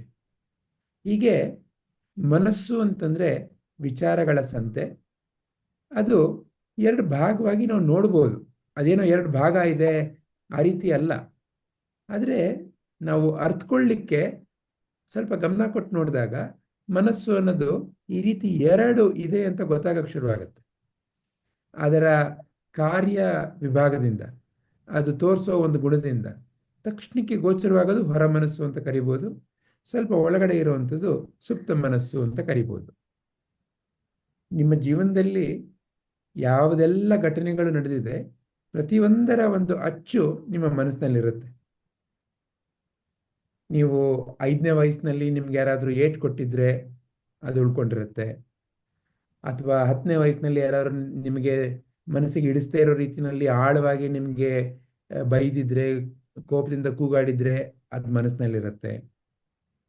ಕೆಲವಷ್ಟು ಸರ್ತಿ ಆ ಸುಪ್ತ ಮನಸ್ಸಿನಲ್ಲಿರೋ ವಿಚಾರಗಳು ಹೇಗೆ ಅಲ್ಲಿಗೆ ಹೋಯ್ತು, ಅದು ಏನು ಅದು ಗೊತ್ತಿರಲ್ಲ. ಆದರೆ ಅದ್ರ ಮೂಲಕ ಬೇರೆ ಬೇರೆ ರೀತಿಯ ನಮ್ಮ ನಡವಳಿಕೆಯಲ್ಲಿ ಬದಲಾವಣೆಗಳನ್ನು ಸಹ ತಂದುಬಿಟ್ಟಿರುತ್ತೆ. ಒಂದು ಉದಾಹರಣೆಗೆ ಹೇಳಬೇಕು ಅಂದರೆ, ಈಗ ಒಂದು ಮಗು, ಸಣ್ಣ ಮಗು ಇನ್ನು ಭಾಷೆ ಕಲ್ತಿಲ್ಲ ಅಂತ ಅಂದ್ಕೊಳ್ಳೋಣ. ಆ ಸಣ್ಣ ಮಗುಗೆ ಯಾವುದೋ ಒಂದು ಯಾರೋ ಒಬ್ಬರು ವ್ಯಕ್ತಿ ಸ್ವಲ್ಪ ಜೋರಾಗಿ ಗದರಿಸಿ ಮಾತಾಡಿದ್ರು ಅಂತ ಅಂದ್ಕೊಳ್ಳೋಣ. ಆಗ್ಲಿಂದ ಆ ಸಣ್ಣ ಮಗುಗೆ ಆ ವ್ಯಕ್ತಿಯನ್ನು ನೋಡಿದ್ರೆ ಮೈಯಲ್ಲೆಲ್ಲ ನಡ್ಕ ಶುರುವಾಗ್ಬೋದು. ಸ್ವಲ್ಪ ಬೆಳೆದ ಮೇಲಿಂದ ಆ ಮಗುಗೆ ಭಾಷೆ, ತನ್ನ ಭಾವನೆಗಳನ್ನ ವ್ಯಕ್ತಪಡಿಸಿದ್ ಬಂದ ಮೇಲಿಂದ ನಾವು ಆ ಮಗುಗೆ ಆ ವ್ಯಕ್ತಿನ ನೋಡಿದಾಗ, ಆ ಧ್ವನಿಯನ್ನು ಕೇಳಿದಾಗಲೆಲ್ಲ ನಡ್ಕ ಬರುತ್ತೆ. ಆದರೆ ಯಾಕೆ ಈ ರೀತಿ ಆಗ್ತಾ ಇದೆ ಗೊತ್ತಿರಲ್ಲ. ಹೀಗೆ ಈ ಮನಸ್ಸು ಅನ್ನೋದು ನಿಮ್ಮ ಜೀವನದ ಮೇಲೆ ಬಹಳ ಆಳವಾದ ಪ್ರಭಾವವನ್ನು ಬೀರುತ್ತೆ.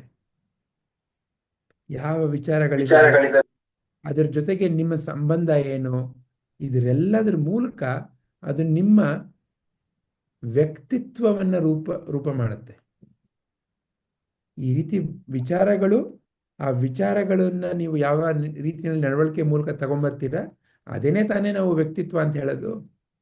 ನಾವು ಹೇಳ್ತೇವೆ, ಓ ಇವ್ರು ಬಹಳ ಕೋಪಿಷ್ಟ್ರು, ಇವ್ರು ಬಹಳ ಸಾಧು, ಅವ್ರು ಬಹಳ ಬೋಳೆ ಸ್ವಭಾವ, ಇವ್ರು ಬಹಳ ಕಪಟ. ಹೀಗೆ ನಾವು ಅವರ ನಡವಳಿಕೆಯಲ್ಲಿ ಏನೋ ಒಂದು ರೀತಿಯನ್ನ ಗಮನ ಕೊಡ್ತೇವೆ. ಇವ್ರು ಬಹಳ ಚೆನ್ನಾಗಿ ಡ್ರೆಸ್ ಮಾಡ್ಕೋತಾರೆ, ಅಯ್ಯೋ ಅವ್ರ ಹತ್ರ ಮಾತಾಡಿದ್ರೆ ಅವ್ರ ಹತ್ರ ಬಹಳ ಬೇಜಾರಾಗತ್ತೆ, ಯಾವಾಗಲೂ ಇನ್ನೊಬ್ಬರ ಮೇಲೆ ಕಂಪ್ಲೇಂಟ್ ಕೊಡ್ತಾ ಇರ್ತಾರೆ. ಹೀಗೆ ಏನೋ ಒಂದು ರೀತಿ ವ್ಯಕ್ತಿತ್ವದಲ್ಲಿ ಹೊಳಪು ನಮಗೆ ಕಾಣಿಸೋಕೆ ಶುರುವಾಗುತ್ತೆ. ಹೇಗೆ ಬರ್ತಾ ಇದೆ ಅದು? ಹೇಗೆ ಬರ್ತಾ ಇದೆ ಅಂದರೆ, ಈ ಎಲ್ಲ ವಿಚಾರಗಳು ಶೇಖರಣೆ ಆಗಿರುತ್ತಲ್ಲ, ಅದು ಹೊರ ಬರ್ತಾ ಇರುತ್ತೆ. ಏನು ಒಳಗಡೆ ಹೋಗಿರುತ್ತೆ ಅದೇ ತಾನೇ ಹೊರಗಡೆ ಬರೋದು. ಆ ಮನಸ್ಸಿನಲ್ಲಿ ಅಸಮಾಧಾನ, ಕೋಪ, ದುಃಖ ಇದ್ರೆ ಅವ್ರ ನಡವಳಿಕೆಯಲ್ಲಿ ಏನಿರುತ್ತೆ? ಅಸಮಾಧಾನ, ಕೋಪ, ದುಃಖ ಅದೇ ಕಾಣಿಸುತ್ತೆ. ಅವರ ಒಳ ಮನಸ್ಸಿನಲ್ಲಿ ಇನ್ನೊಬ್ಬರ ಕುರಿತಾಗಿ ಯಾವಾಗಲೂ ಶಂಕೆ, ಅಸೂಯೆ ಇದ್ರೆ ನಡವಳಿಕೆನಲ್ಲಿ ಅದೇ ಕಾಣಿಸೋಕೆ ಶುರುವಾಗುತ್ತೆ. ಹೀಗೆ ಈ ಮನಸ್ಸು ಅನ್ನೋದು ಬಹಳ ಮುಖ್ಯವಾದ ಒಂದು ವಿಚಾರ. ಆದರೆ ನಾವು ಆ ಮನಸ್ಸು ಅನ್ನೋ ವಿಚಾರವನ್ನು ನಾವು ಮಾಡೇ ಇರಲ್ಲ. ಮನಸ್ಸಂದ್ರೆ ಏನು ಅಂತ ವಿಚಾರ ಮಾಡಿರಲ್ಲ. ಯಾಕಂದ್ರೆ ಶಮ ಅನ್ನೋದನ್ನ ಕಲ್ತ್ಕೊಳ್ಬೇಕು ಅಂತಂದ್ರೆ ನಮಗೆ ಯಾತಕ್ಕೆ ಶಮ ಅಂತಂದ್ರೆ ಏನು? ಶಮ ಅಂತಂದ್ರೆ ಒಂದು ರೀತಿ ಶಾಂತತೆ. ಶಾಂತತೆಯನ್ನು ಶಮ ಅಂತ ಕರಿಬೋದು. ಎಲ್ಲಿದೆಯಪ್ಪ ಈ ಶಾಂತ? ಎಲ್ಲಿದೆಯಪ್ಪ ಈ ಶಾಂತತೆ? ಶಾಂತತೆ ನಿಮ್ಮ ಸಹಜವಾದ ಸ್ವಭಾವ. ಎಲ್ಲ ಗುರುಗಳು ಹೇಳ್ತಾ ಇದ್ದಾರೆ, ನಿಮ್ಮ ಸಹಜವಾದ ಸ್ವಭಾವ ಶಾಂತತೆ. ಸಹಜ ಅಂತಂದ್ರೇನು? ಸಹಜ ಅಂತಂದ್ರೆ ಅದಕ್ಕೆ ನೀವೇನು ಕೆಲಸ ಮಾಡಬೇಕಾಗಿಲ್ಲ ಸ್ವಾಮಿ, ನೀವು ಅದಕ್ಕೇನು ಕಷ್ಟನೇ ಪಡಬೇಕಾಗಿಲ್ಲ, ತಾನೇ ತಾನಾಗಿದೆ. ಅದೇ ನಿಜ, ಅದೇ ನೀವು. ಆದರೆ ನಮಗೇನನ್ಸುತ್ತೆ, ಅಯ್ಯೋ ನನಗೆ ಎಷ್ಟು ಅಸಮಾಧಾನ ಗೊತ್ತಾ, ನಾನು ಶಾಂತವಾಗಬೇಕಾದ್ರೆ ಏನು ಮಾಡಬೇಕು? ಅದೇ ಎಲ್ರೂ ಪ್ರಶ್ನೆ ಆಗ್ಬಿಡುತ್ತೆ. ನನಗೆ ಶಾಂತಿನೇ ಇಲ್ಲ ಜೀವನದಲ್ಲಿ, ಯಾವಾಗ ನೋಡಿದ್ರು ಗಡಗಡ ವಾಂತಿ. ಅಂದ್ರೇನು? ಏನು ನೋಡಿದ್ರು ಬೇಜಾರು, ದುಃಖ, ಎಲ್ಲ ಗಡಗಡ ವಾಂತಿ ಥರ. ಬರೀ ಕೇವಲ ಬಾಯಿಂದ ಹೊರಗಡೆ ಬರೋವಂಥದ್ದಲ್ಲ, ನಡವಳಿಕೆನಲ್ಲಿ ವಾಂತಿ.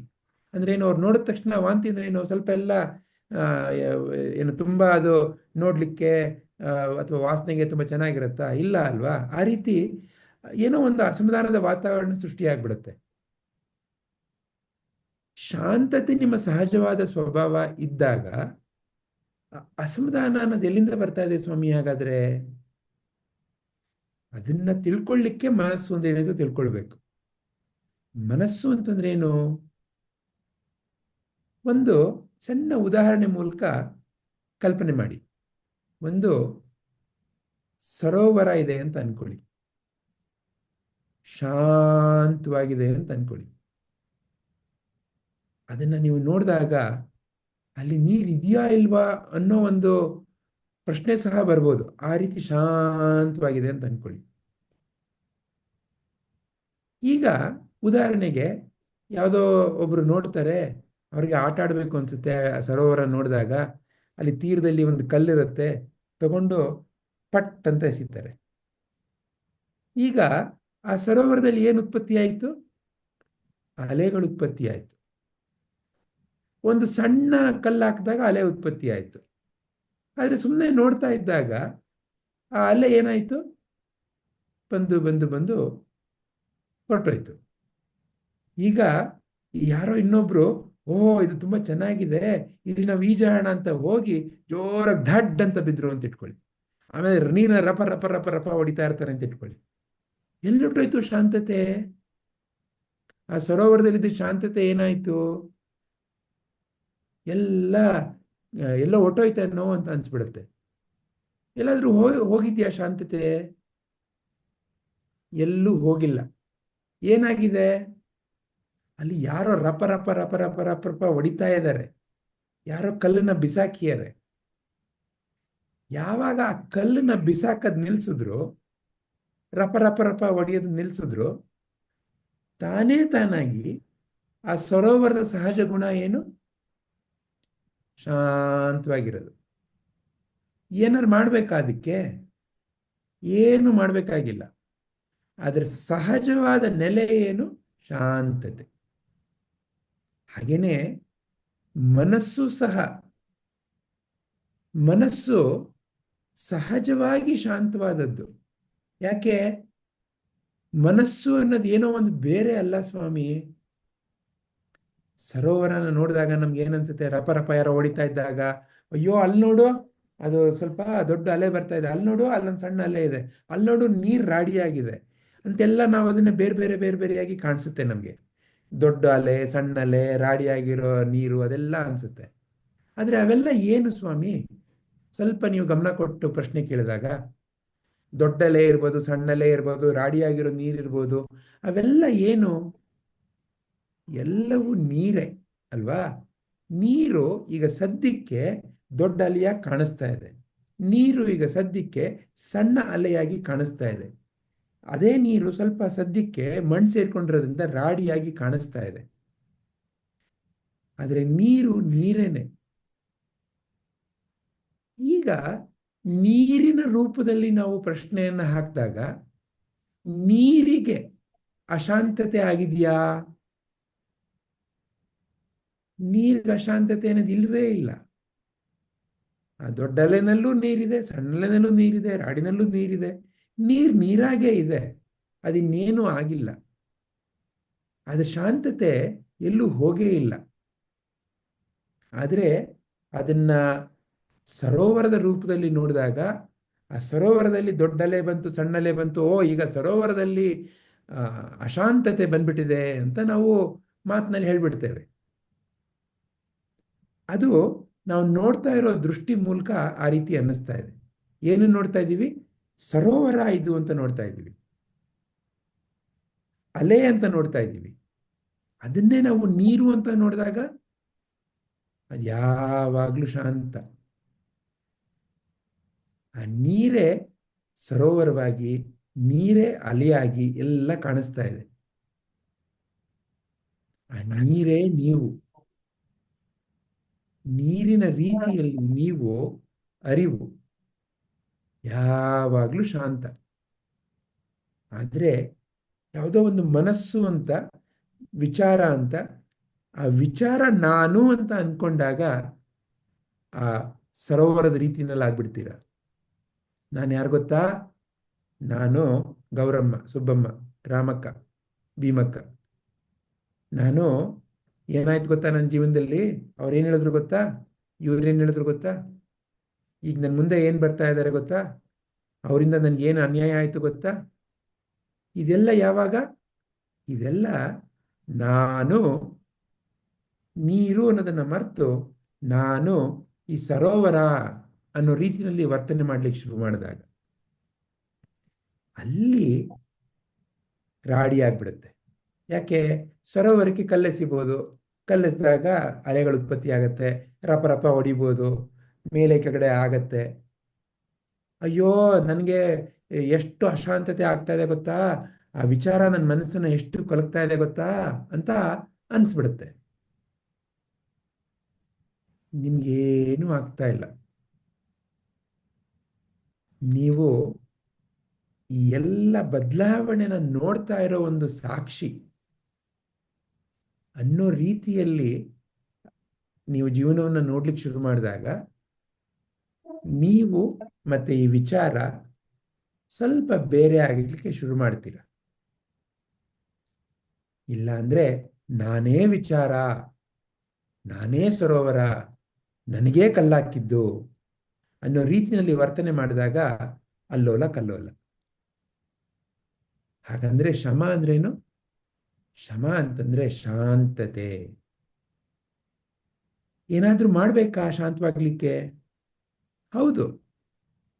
ಮೊದಲಿನಲ್ಲಿ ನಾನು ನೀರು ಅನ್ನೋದನ್ನ ಅರಿವು ಇಲ್ಲದೆ ಇದ್ದಾಗ, ನಾನು ಶುದ್ಧ ಅರಿವು ಅನ್ನೋ ಒಂದು ಪ್ರಜ್ಞೆಯಲ್ಲಿ ಇನ್ನು ಸ್ಥಿರವಾಗಿ ನಿಲ್ಲದೆ ಇದ್ದಾಗ, ಒಂದು ಮನಸ್ಸನ್ನು ಶಾಂತಗೊಳಿಸ್ಲಿಕ್ಕೆ ನಾನು ಮನಸ್ಸನ್ನು ನೋಡೋ ಒಂದು ಸಾಕ್ಷಿ, ಆ ಸಾಕ್ಷಿ ರೂಪದಲ್ಲಿ ಮನಸ್ಸನ್ನು ನೋಡ್ಲಿಕ್ಕೆ ಶುರು ಮಾಡಿದಾಗ ತಾನೇ ತಾನಾಗಿ ನಾನು ಬೇರೆ ಆಗ್ತೇನೆ, ಆ ಮನಸ್ಸಿನಲ್ಲಿ ನಡೀತಾ ಇರೋ ಅಲ್ಲೋಲ ಕಲ್ಲೋಲ, ಆ ಅಲ್ಲೋಲ ಕಲ್ಲೋಲ ನಡೀತಾ ಇರೋ ಏನೋ ಒಂದು ಜಾಗ ಮನಸ್ಸು, ಅದು ಬೇರೆ. ಇದು ಮೊದಲನೇ ಹಂತ. ಆಗ ಯಾರೇ ಕಲ್ಲೆಸಿದ್ರು, ರಪರಪ ಅಂತ ಹೊಡಿತಾ ಇದ್ರು ನಾನು ಶಾಂತವಾಗಿರ್ಲಿಕ್ಕೆ ಸಾಧ್ಯವಾಗತ್ತೆ. ಆ ರೀತಿ ಶಾಂತವಾದ ಮನಸ್ಸಿನಲ್ಲಿ ನಾನು ಅವಾಗ ವಿಚಾರ ಮಾಡಬೇಕಾಗತ್ತೆ, ಎಲ್ಲಿಂದ ಬಂತು ಶಾಂತಿ? ಯಾರಿದನ್ನ ನೋಡ್ತಾ ಇರೋರು? ನಾನು ಯಾರು? ಈ ನೋಡ್ತಾ ಇರೋ ನೋಟ್ಗಾರ? ಹಾಗೆ ನೋಡ್ತಾ ನೋಡ್ತಾ, ಓ, ನನ್ನ ಸಹಜವಾದ ಗುಣವೇ ಶಮ. ಅದಕ್ಕೆ ನೋಡಿ, ನಮ್ಮ ಕನ್ನಡ ಭಾಷೆ, ಸಂಸ್ಕೃತ ಭಾಷೆ ಎಷ್ಟು ಸುಂದರವಾಗಿದೆ. ಉಪಶಮನ, ಗಾಯ ಆದಾಗ ಉಪಶಮನ ಅಂತ ಹೇಳ್ತೇವೆ. ಉಪಶಮನಕ್ಕೆ, ಓ ಗಾಯ ಆಯ್ತಾ, ಮದ್ದನ್ನು ಹಾಕ್ಕೊಳ್ಳಪ್ಪ, ಉಪಶಮನವಾಗತ್ತೆ ಅಂತ ಹೇಳ್ತೇವೆ. ಉಪಶಮನ, ಉಪ ಅಂತಂದ್ರೆ ಯಾವುದೋ ಒಂದ್ರ ಕಡೆ ಹೋಗುವಂಥದ್ದು, ಶಮನ ಶಮನದ ಕಡೆಗೆ ಹೋಗುವಂಥದ್ದು, ಏನಂಗಂದ್ರೆ ಶಾಂತತೆ ಕಡೆ ಹೋಗುವಂಥದ್ದು. ಉಪಶಮನ. ಉರಿತಾ ಇದೆ, ಅಯ್ಯಯ್ಯೋ ಉರಿತಾ ಇದೆ, ನನಗೆ ಚರ್ಮದ ಮೇಲ್ಗಡೆ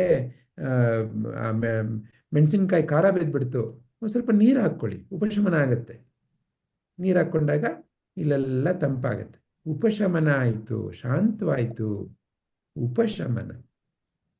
ಹಾಗೆ ಶಮ ನಿಮ್ಮ ಸಹಜವಾದ ಗುಣ, ನಿಮ್ಮ ಸಹಜವಾದ ಸ್ವಭಾವ ಅದು. ಆದರೆ ಅದನ್ನ ಮೊದಲನೇ ಹಂತದಲ್ಲಿ ಅಭ್ಯಾಸ ಮಾಡಬೇಕಾಗತ್ತೆ. ಅಭ್ಯಾಸ ಮಾಡ್ತಾ ಮಾಡ್ತಾ ಅದು ನಿಮ್ಮಲ್ಲಿ ಸ್ಥಿರವಾಗ್ತಾ ಹೋಗುತ್ತೆ. ಇದ್ರ ಮೂಲಕ ನೀವು ನಿಮ್ಮ ಎಲ್ಲಿ ಅಲ್ಲೋಲ ಕಲ್ಲೋಲ ಇಲ್ಲ, ಎಲ್ಲಿ ನಿಮ್ಮನ್ನು ಯಾರು ಯಾವುದೇ ರೀತಿಯಾಗಿ ಅಸಮಾಧಾನ ಕಡೆ ತಗೊಂಡೋಗಕ್ಕೆ ಸಾಧ್ಯನೇ ಇಲ್ಲ, ಅಂತಹ ಒಂದು ನೆಲೆಯಲ್ಲಿ ನೀವು ಸ್ಥಿರವಾಗಿ ಇರಬಹುದು. ಆ ರೀತಿ ಒಂದು ಪ್ರಯಾಣಕ್ಕೆ ಮೊದಲನೇ ಒಂದು ಶಕ್ತಿ, ನಿಮ್ಮಲ್ಲಿರೋ ಸಹಜವಾದ ಶಕ್ತಿ ಶಮ. ಹರಿ ಓಂ. ನಾನು ಇಲ್ಲೊಂದು ಕೇಳ್ಬೋದಾ ಸರ್? ಕೇಳಿ ಅಮ್ಮ. ಸರೋವರ ಸುಮ್ನೆ ಇರತ್ತೆ, ಕಲ್ಲಾಕ್ದಾಗ ಅದು ಕದ್ಲಿ ಅದೆಲ್ಲ ಆಗ್ತಾ ಇರತ್ತೆ. ಆದ್ರೆ ಮನುಷ್ಯನಿಗೆ ಹೀಗೆ ಸತತವಾಗಿ ತೊಂದ್ರೆ ಆಗ್ತಾ ಇರತ್ತೆ, ಆ ಮನಸ್ಸು ಹಾಯಾಗಿರತ್ತೆ, ಅದು ಕಲ್ಕದಾಗ ಅದು ಆಡಕ್ ಶುರುವಾಗತ್ತೆ. ಅಂದ್ರೆ ಅವನು ಬಿಗಿ ಹಿಡಿತಾನೆ, ಅವನ್ ತೋರಿಸ್ಕೊಳಲ್ಲ. ಕೋಪ ಇರತ್ತೆ, ಅದ್ ಬಿಗಿ ಹಿಡ್ದು ಯಾವತ್ತ ಒಂದೊಂದ್ಸಲಿ ಅವ್ರು ಅಂದಾಗ ಮತ್ತೆ ಅದು ಅನ್ಬೇಕು ಅನ್ಸತ್ತೆ, ಮತ್ತೆ ಅದ್ ಕಂಟ್ರೋಲ್ಗೆ ತರ್ತಾ ಇರ್ತಾನೆ. ಇದು ಎಲ್ಲಿವರೆಗೂ ಸಾಧ್ಯ ಆಗತ್ತೆ ಆ ತರ ಮಾಡ್ಕೊಂಡು ಹೋಗಕ್ಕೆ? ಇಲ್ಲ ಪರ್ಮನೆಂಟ್ ಆಗಿ ಸರೋವರ ತರ ಶಾಂತವಾಗೇ ಇರ್ಬೇಕಲ್ಲ ಸರ್? ಅದಕ್ಕೆ ಅಮ್ಮ, ಈಗ ಎಲ್ಲಿ ತನಕ ನಾನು ಸರೋವರ ಅಂತ ಅನ್ಕೊಳ್ತೇನೆ, ಅಥವಾ ನಾನು ಈ ದೇಹ ಮನಸ್ಸು ಅಂತ ಅನ್ಕೊಳ್ತೇನೆ, ಅಥವಾ ನಾನು ಯಾರೋ ಒಂದು ವ್ಯಕ್ತಿ ಅಂತ ಅನ್ಕೊಳ್ತೇನೆ, ಅಲ್ಲಿ ತನಕ ನನಗೆ ಈ ಅಸಮಾಧಾನ, ಯಾರೋ ಕಲ್ಲಾಕ್ದಾಗ ಅಲ್ಲೋಲ ಕಲ್ಲೋಲ ಎಲ್ಲ ಆಗುತ್ತೆ. ಯಾಕೆ? ಕಲ್ಲು ಯಾರಿಗೆ ಹಾಕಿದ್ದವರು? ನನಗೆ ಹಾಕಿದ್ದು. ಅವ್ರು ಯಾರಿಗೆ ಬೈದಿದ್ದು? ನನಗೆ ಬೈದಿದ್ದು. ಏನಂತ ಬೈದ್ರು? ನನ್ನನ್ನು ದರಿದ್ರ ಅಂತ ಬೈದ್ಬಿಟ್ರು. ಅವ್ರು ನನಗೇನು ಹೇಳಿದ್ರು? ನಾನು ಒಳ್ಳೆಯವನಲ್ಲ ಅಂತ ಅಂದ್ಬಿಟ್ರು. ಯಾರನ್ನ ಕುರಿತಾಗಿ ನಾನು ಆರೋಪ ಮಾಡ್ಕೊಳ್ತಾ ಇದ್ದೇನೆ? ನನ್ನನ್ನು ಕುರಿತಾಗಿ. ಆ ಒಂದು ಆರೋಪದಲ್ಲಿ ನಾನು ಯಾರಾಗಿದ್ದೇನೆ? ನಾನು ಏನೋ ಒಂದು, ಈಗ ಉದಾಹರಣೆಗೆ ಏನೋ ಒಂದು ಬಟ್ಟೆ ಹಾಕೊಂಡು ಹೋಗ್ತಾ ಇದ್ದೀರಾ ಅಂತ ಅನ್ಕೊಳ್ಳಿ. ಯಾರೋ ಬಂದು ಹೇಳ್ತಾರೆ, ಏನಿದು ಮದುವೆಗೆ ಇಂಥ ಬಟ್ಟೆ ಹಾಕೊಂಡು ಬರೋದಾ? ನೀನು ಚೂರು ಸರಿಯಾಗಿ ಬಟ್ಟೆ ಹಾಕೊಂಡು ಬರಬಾರ್ದಾ? ಹಿಂಗ ಬರೋದು ಅಂತಂದಾಗ, ಅಯ್ಯಯ್ಯೋ ನಾನು ಚೆನ್ನಾಗಿಲ್ವಾ? ನಾನು ಚೆನ್ನಾಗಿ ಕಾಣಿಸ್ತಾ ಇಲ್ವಾ? ನನ್ನನ್ನು ಯಾಕೆ ಈ ಥರ ಅಂದ್ಬಿಟ್ರು ಅನ್ನೋ ವಿಚಾರ ಬರುತ್ತೆ. ಯಾಕೆ ಬರ್ತಾ ಇದೆ? ಅದರ ಮೂಲ ಎಲ್ಲಿಂದ ಶುರುವಾಗಿದೆ? ನಾನು ಈ ದೇಹ ಅನ್ನೋ ರೀತಿಯಲ್ಲಿ ನಾನು ವಿಚಾರ ಮಾಡಿದಾಗ ಈ ದೇಹ ಚೆನ್ನಾಗಿ ಕಾಣ್ತಾ ಇಲ್ಲ ಅಂತ ಯಾರೋ ಒಬ್ರು ಒಂದು ಹೇಳಿದ್ರು. ಈಗ ಒಂದು ಉದಾಹರಣೆಗೆ ಸುಮ್ಮನೆ ಹೇಳ್ಬೇಕು ಅಂತಂದ್ರೆ, ಯಾವುದೋ ಒಂದು ಯಾರೋ ಒಬ್ರು ಬಂದ್ಬಿಟ್ಟು ಈ ಪುಸ್ತಕನ ಇದು ಚೆನ್ನಾಗಿಲ್ಲ ರೀ ಅಂತಂದ್ರೆ, ಪರವಾಗಿಲ್ಲ, ನೀವೇನೋ ಅಲ್ಲಿ ಯಾವುದೋ ಒಂದು ಲೈಬ್ರರಿಗೆ ಹೋಗಿರ್ತೀರ ಅಂತ ಇಟ್ಕೊಳ್ಳಿ, ಸುಮ್ಮನೆ ಯಾವುದೋ ಒಂದು ಪುಸ್ತಕ ಇದೆ, ನೀವು ತಗೊಂಡು ಸುಮ್ಮನೆ ನೋಡ್ತಾ ಇರ್ತೀರಾ. ಯಾರೋ ಬಂದು ಈ ಪುಸ್ತಕನ ಸುಮ್ಮನೆ ಟೈಮ್ ವೇಸ್ಟ್ ರೀ ಅಂತಂದ್ರೆ ನಿಮ್ಗೇನು ಬೇಜಾರಾಗಲ್ಲ. ಯಾಕೆ? ನಾನು ಈ ಪುಸ್ತಕ ಅಲ್ಲ, ಸುಮ್ಮನೆ ನೋಡ್ತಾ ಇದ್ದೆ, ಪರವಾಗಿಲ್ಲ. ಅಥವಾ ನೀವು ದಾರಿನಲ್ಲಿ ಹೋಗ್ತಾ ಇರ್ತೀರಾ, ಯಾರೋ ಒಬ್ರು ಅಲ್ಲಿ ಒಂದು ಮರಕ್ಕೆ ಒಂದು ಸಣ್ಣದಾಗಿ ಚಾಕುನೋ ಏನೋ ತಗೊಂಡು ಅವ್ರ ಹೆಸರು ಗೀಚ್ತಾ ಇರ್ತಾರೆ ಅಂತ ಇಟ್ಕೊಳ್ಳಿ, ಪರವಾಗಿಲ್ಲ. ಯಾಕೆ? ನನ್ನ ಮೇಲೆ ಏನೂ ಆಗ್ತಾ ಇಲ್ಲ. ಇದು ಚೆನ್ನಾಗಿಲ್ಲ ಅಂದಿದ್ದು ಯಾರಿಗೆ? ನನಗಲ್ಲ. ಇದೆಲ್ಲ ಎಲ್ಲಿಂದ ಶುರುವಾಗ್ತಾ ಇದೆ? ಇದೆಲ್ಲ ನಾನು ಯಾರು ಅನ್ನೋ ವಿಚಾರದಿಂದ. ನಾನು ಯಾರು ಈ ಪುಸ್ತಕದ ಸಂಬಂಧದಲ್ಲಿ? ನಾನು ಇದು ಇಲ್ಲಿ ನಿಂತ್ಕೊಂಡಿದ್ದೀನಲ್ಲ, ನಾನು ಈ ಪುಸ್ತಕ ಅಲ್ಲ. ಅವ್ರು ಯಾವ್ದನ್ ಚೆನ್ನಾಗಿಲ್ಲ ಬ್ಯಾಡ್ರಿ ಅಂತ ಹೇಳಿದ್ದು ಪುಸ್ತಕನ. ಆ ದಾರಿನಲ್ಲಿ ನಡೀತಿದ್ದಾಗ ಅವ್ರು ಯಾವ್ದ್ರ ಮೇಲೆ ಗೀಚ್ತಾ ಇದ್ದಿದ್ದು ಮರನ, ನನ್ನ ಮೇಲಲ್ಲ. ನನ್ಗೇನು ತೊಂದರೆ ಇಲ್ಲ. ಈಗ ಅದೇನೆ ನಾನು ಯಾವುದೋ ಒಂದು ಬಸ್ಸಲ್ಲೋ ಟ್ರೈನಲ್ಲೋ ಹೋಗ್ತಾ ಇದ್ದೀನಿ ಅಂತ ಇಟ್ಕೊಳ್ಳಿ, ಯಾರೋ ಒಬ್ರು ಸ್ವಲ್ಪ ರಭಸವಾಗಿ ನನ್ನ ಮೇಲೆ ಬಿದ್ದ್ಬಿಟ್ರು ಅಂತ ಇಟ್ಕೊಳ್ಳಿ, ಆಗ ಏನನ್ಸುತ್ತೆ? ಏಯ್, ನನ್ನ ಮೇಲೆ ಬೀಳ್ತೀಯಾ? ಕಣ್ಕಾಣಿಸಲ್ವಾ? ಅಲ್ವಾ? ಯಾಕೆ? ನನ್ನ ಮೇಲೆ ಯಾರೋ ಘಾತ ಮಾಡಿದ್ರು ಅಂತ. ಈ ಎಲ್ಲ ಸಂದರ್ಭಗಳಲ್ಲಿ ಯಾರು ನಾನು ಯಾರೋ ಇದು ಅಲ್ವಾ? ಎಲ್ಲಿ ತನಕ ಹೀಗೆ ನಾನು ಇದು ಅಥವಾ ನನ್ನ ಮನಸ್ಸಿನಲ್ಲಿ ವಿಚಾರ ಇರುತ್ತೆ, ಯಾರೋ ಬಂದು ಹೇಳ್ತಾರೆ, ಸ್ವಾಮಿ ಸುಮ್ಮನೆ ನನ್ನ ಮಾತಿಗೋಸ್ಕರ ಹೇಳ್ತಾ ಇದ್ದೀನಿ, ಈ ಕನ್ನಡದವ್ರು ಇದ್ದಾರಲ್ಲ, ಕನ್ನಡದವರು ಬಹಳ ಮೋಸಗಾರರು ಸ್ವಾಮಿ, ಅವರು ಹೇಳದೇ ಒಂದು ಮಾಡದೇ ಒಂದು. ನಮ್ಮ ತಮಿಳ್ನವರೇ ಒಳ್ಳೆಯವರು, ಅವರು ಹೇಳಿದ ಮಾತಿಗೆ ಯಾವಾಗಲೂ ಪಕ್ಕಾ ಸ್ವಾಮಿ ಅಂತ ಯಾರೋ ಹೇಳಿದ್ರು ಅಂತ ಇಟ್ಕೊಳ್ಳಿ. ನಾನು ಕನ್ನಡದವನು ಅಂತ ನನ್ನ ಮನಸ್ಸಿನಲ್ಲಿ ಜಾಸ್ತಿ ಇದ್ರೆ ಅವಾಗ ನನಗೆ ಏನು ಆಘಾತ ಆಗ್ಬಿಡುತ್ತೆ. ಏನು ಹೇಳ್ತಾ ಇದ್ದೀರಾ? ಗೊತ್ತಾ ನಿಮಗೆ ಕನ್ನಡದವರು ಅಂದ್ರೇನು? ಎಷ್ಟೆಷ್ಟು ಒಳ್ಳೆಯವರು ಇದ್ದಾರೆ ಗೊತ್ತಾ ಕನ್ನಡದವರು? ತಮಿಳ್ನವ್ರು ಏನೆಲ್ಲ ಮಾಡಿದ್ದಾರೆ ಗೊತ್ತಾ ಅಂತ ಯುದ್ಧನೇ ಶುರುವಾಗ್ಬಿಡುತ್ತೆ. ಎಲ್ಲಿಂದ ಶುರುವಾಗ್ತಾ ಇದೆ? ನಾನು ಕನ್ನಡದವನು ಅಂತ ಇದ್ದಾಗ. ಹೀಗೆ ಈ ಎಲ್ಲ ಅಲ್ಲೋಲ ಕಲ್ಲೋಲದ ಮೂಲ ನಾನ್ಯಾರು ಅನ್ನೋದರಲ್ಲಿದೆ. ನಾನು ಯಾರು ಗೊತ್ತಾ? ಅದರಲ್ಲಿದೆ. ಹೌದು ಸರ್. ಹಾಗಾಗಿ ನಾನು ಈ ಯಾರು ಅಲ್ಲ ಅನ್ನೋದನ್ನ ಅರ್ಥಕೊಳ್ಬೇಕು. ಆ ಅರ್ಥಕೊಳ್ಳೋದಕ್ಕೆ ಮೊಟ್ಟ ಮೊದಲನೇ ಹೆಜ್ಜೆ ನಾನು ನನ್ನ ಮನಸ್ಸು ಅನ್ನೋದನ್ನ ಸ್ವಲ್ಪ ಗಮನ ಕೊಟ್ಟು ಅದನ್ನು ಶಾಂತವಾಗಿರ್ಲಿಕ್ಕೆ ನಾನು ಕಲ್ತ್ಕೊಳ್ಬೇಕು. ಯಾಕಂದ್ರೆ ಈ ವಿಚಾರವನ್ನ ಮಾಡಬೇಕಾದಾಗ, ನಾನು ಯಾರು ಅನ್ನೋ ವಿಚಾರವನ್ನ ಮಾಡಬೇಕಾದಾಗ ಮನಸ್ಸು ಶಾಂತವಾಗಿದ್ರೆ ಅಲ್ಲಿ ತಕ್ಷಣ ಉತ್ತರ ಸಿಕ್ಬಿಡುತ್ತೆ. ಆದ್ರೆ ಮನಸ್ಸು ಇನ್ನೂ ಹಿಡ್ಕೊಂಡು ಕೂತಿರುತ್ತೆ. ನಾನು ಯಾರು ಗೊತ್ತಾ?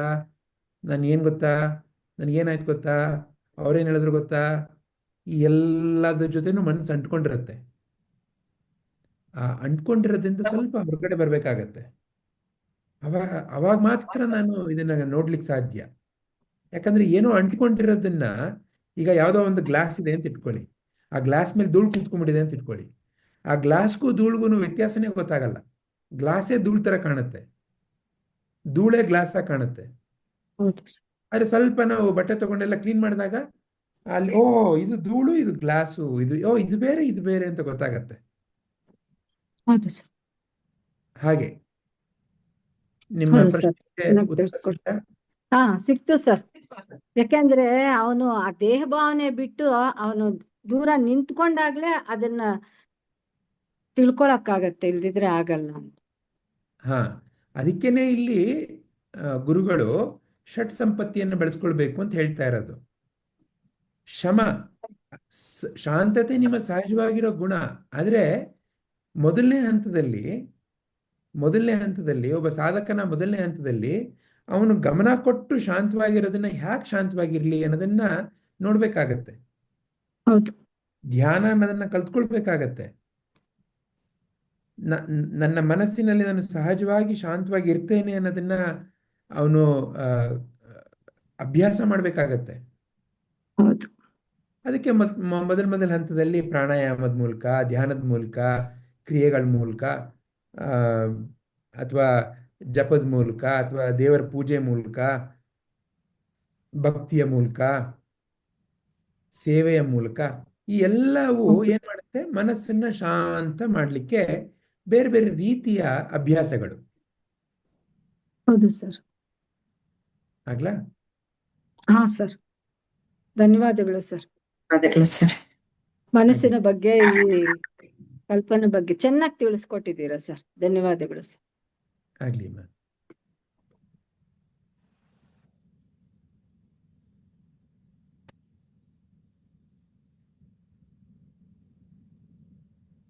ಇವಾಗ ಶಮ ಅನ್ನೋದು ಏನು ಅಂತ ತಿಳ್ಕೊಂಡ್ವಿ.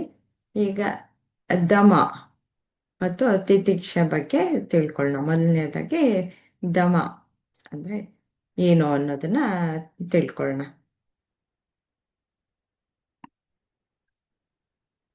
ದಮ ಅಂದ್ರೆ ಇದರಲ್ಲಿ ಏನ್ ಕೊಟ್ಟಿದ್ದಾರೆ ಅಂದ್ರೆ ಚಕ್ಷುರಾದಿ ಬಾಹ್ಯೇಂದ್ರಿಯ ನಿಗ್ರಹ.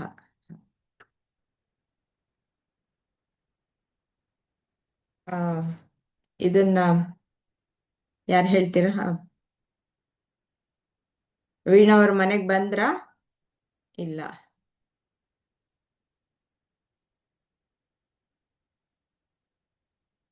ವಿಜಯಲಕ್ಷ್ಮಿ ಅವರು ಇವಾಗ ಏನಾದ್ರು ಮಾತಾಡಕ್ ಆಗತ್ತಾ? ವಿಜಯಲಕ್ಷ್ಮಿ ಅಮ್ಮ ಇಲ್ಲ. ನೀವು ಅಮ್ಮ ಕೆಳಗಡೆ ಪಾರ್ಟಿಸಿಪೆಂಟ್ಸ್ ಅಂತ ಇರುತ್ತೆ, ಅದನ್ನ ಕ್ಲಿಕ್ ಮಾಡಿದ್ರೆ ನಿಮಗೆ ಯಾರ್ಯಾರು ಇದ್ದಾರೆ ಅಂತ ಗೊತ್ತಾಗತ್ತೆ.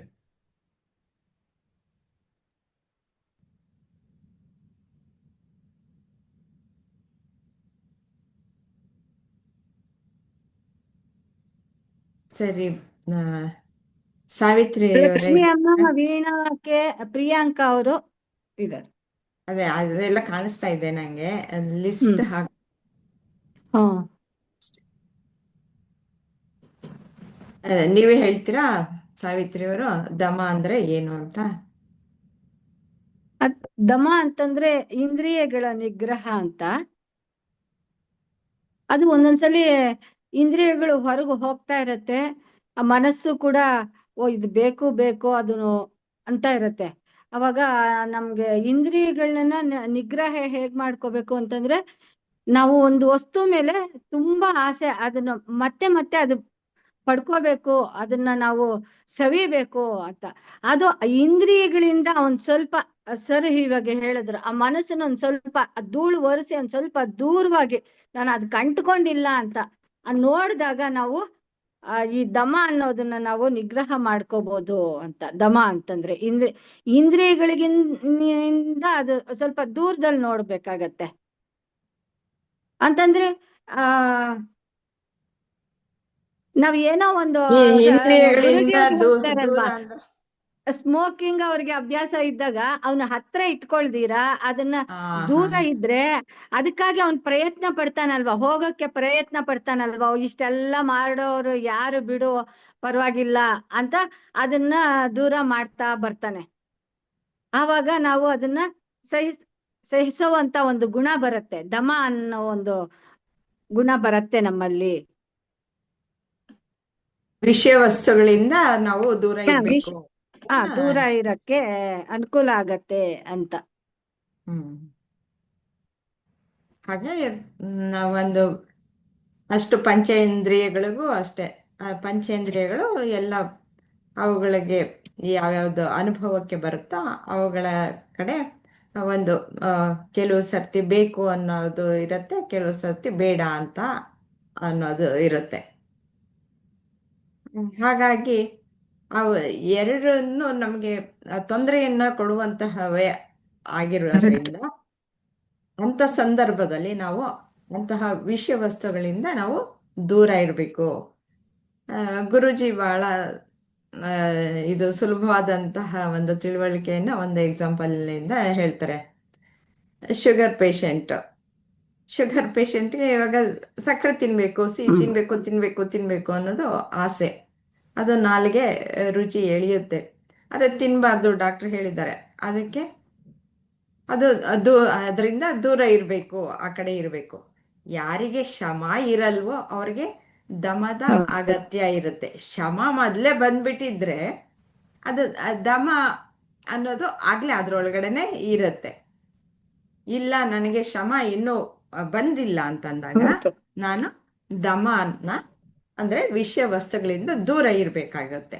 ಯಾವಾಗ ಶಮ ಬಂತು ಅಂತಂದ್ರೆ ಅದು ಹತ್ತನ ಇರಲಿ, ಎದುರು ಇರಲಿ, ನಮ್ಮ ಸಂಪರ್ಕದಲ್ಲಿರಲಿ, ಅವು ಯಾವ ಪರಿಣಾಮವನ್ನು ಬೀರೋದಕ್ಕೆ ಸಾಧ್ಯ ಇರಲ್ಲ. ಆಗ ಶಮ ದಮ ಎರಡೂ ಹೌದು. ಬಂದ್ಬಿಟ್ಟಿರುತ್ತೆ. ಲಕ್ಷ್ಮೀಜಿ, ನೀವೇನಾದ್ರೂ ಹೇಳ್ತೀರಾ?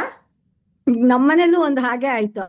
ಅವ್ರು ಊಟ ಆದ ತಕ್ಷಣ ಬಾಯ್ ಪದ್ಮಮ್ಮರೇ, ಹೇಳಿ ಹೇಳಿ ಸಾವಿತ್ರಿಜಿ. ಪದ್ಮ ಅದೇ ನಮ್ಮನೇಲಿ ಏನಾಯ್ತು ಅಂತಂದ್ರೆ, ಊಟ ಆದ ತಕ್ಷಣ ಅವ್ರು ಅಡಿಕೆ ಪುಡಿ ತಿನ್ನೋರು, ಚೆನ್ನಾಗಿರತ್ತೆ ಅಂತ ಸ್ವೀಟು ಆ ಇದೆಲ್ಲ. ಆಗೇನ್ ಹ್ಮ್ ಮಾಡಿದ್ರು ಅಂದ್ರೆ, ಓ ನಾನು ಇಲ್ಲಿದ್ರೆ ನಾನ್ ತಿನ್ಬಿಡ್ತಾ ಇರ್ತೀನಿ, ದಿನ ಇದೇ ಅಭ್ಯಾಸ ಆಗತ್ತೆ, ನೀನ್ ಕೆಳಗ್ ತಗೊಂಡೋಗಿ ಇಟ್ಕೊಂಡ್ಬಿಡು ಅಂತ. ಯಾಕೆಂದ್ರೆ ಮೇಲಿಂದ ಇಳ್ಕೊಂಡ್ ಬರ್ಬೇಕು, ಅದನ್ನ ಸವಿಬೇಕು ಅಂತಂದ್ರೆ, ಅವಾಗ ಒಂದ್ ಸ್ವಲ್ಪ ದೂರ ಇದ್ರೆ ಅದನ್ನ ಮೇಂಟೈನ್ ಮಾಡಕ್ ಆಗತ್ತೆ ಅನ್ನೋದು. ನಾನು ಅದೇ ಇದನ್ನೆಲ್ಲ ಅನ್ಕೊಂತ ಇದ್ದೆ, ಈ ದಮುಕ್ಕಿದೆಲ್ಲ ಹೇಳಿದಾರಲ್ವಾ ಅಂತ. ಅದು ಗುರೂಜಿಯವರು ಇದು ಆಗತ್ತಲ್ವಾ ಅಂತ ಆ ತರ ಐಡಿಯಾ ಬಂತು ನನ್ಗೆ. ಹೌದು, ಮೊದಲನೇ ಹಂತದಲ್ಲಿ ಆ ರೀತಿ ದೂರ ಇಡಬೇಕಾಗುತ್ತೆ. ಯಾವಾಗ ನಮಗೆ ಮನೋಬಲ ಜಾಸ್ತಿ ಆದಾಗ, ನಾವು ನಮಗೆ ಶಮ ಅನ್ನೋದು ಬಂದಾಗ ದಮ ಅನ್ನೋದು ಆಗ್ಲಿ ಇದ್ದು ಬಿಟ್ಟಿರುತ್ತೆ. ಇಲ್ಲ, ಇನ್ನು ಶಮ ಬಂದಿಲ್ಲ ನನಗೆ ಅದಕ್ಕೂ ಒಳಗಡೆ ಹೇಳ್ತೀನಿ ನೋಡಿ ಅಮ್ಮ, ಮನಸ್ಸು. ಅದು ಇಲ್ಲೇ ಇದೆ, ನಾನು ಇಲ್ಲೇ ಹತ್ರ ಇಟ್ಕೊಂಡಿದ್ದೀನಿ. ಆದ್ರೆ ನನ್ಗೆ ಅದನ್ನ ತಿನ್ಬೇಕು ಅಂತ ನನ್ಗೇನು ಇಷ್ಟ ಇಲ್ಲ. ಮೊದ್ಲು ಯಾವಾಗ್ಲೂ ಇತ್ತದು. ಇವಾಗ ಅವ್ರೇನು ಅಲ್ಲಿ ಹತ್ರ ಇದ್ರೆ ನಾನ್ ತಿನ್ಬಿಡ್ತೀನಿ, ನೀನ್ ತಗೊಂಡೋಗ್ಬಿಡು ಅಂತ ಹೇಳ್ಬಿಟ್ರು. ಆದ್ರೆ ನಾನ್ ಡೈಲಿ ಅದನ್ನ ನೋಡ್ತಾನೆ ಇರ್ತೀನಿ. ನಾನು ಅದನ್ನ ನನ್ಗೇನು ತಿನ್ಬೇಕು ಅಂತ ಅನ್ಸಲ್ಲ. ಅದು ನೋಡಿದ್ರು ನನ್ ಅದೇ ಪಕ್ಕನೆ ಒಂದು ಇದ್ರೂನು ವಸ್ತು ನನ್ಗೆ ಅನ್ನಿಸ್ತಾ ಒಬ್ಬರಿಗೆ ಇಲ್ಲ. ಇಷ್ಟ ಆದ್ರೆ ಇನ್ನೊಬ್ಬರಿಗೆ ಇಷ್ಟ ಇಲ್ಲದಿರ್ಬೋದು. ಹಾಗಲ್ಲ, ನನಗೆ ಯಾವುದು ತೊಂದರೆಯನ್ನು ಕೊಡುತ್ತೆ, ನನಗೆ ತೊಂದರೆ ಕೊಡುವಂತಹ ವಸ್ತು ಯಾವುದು ಅನ್ನೋದನ್ನ ಗುರುತಿಸ್ಕೊಳ್ಬೇಕು.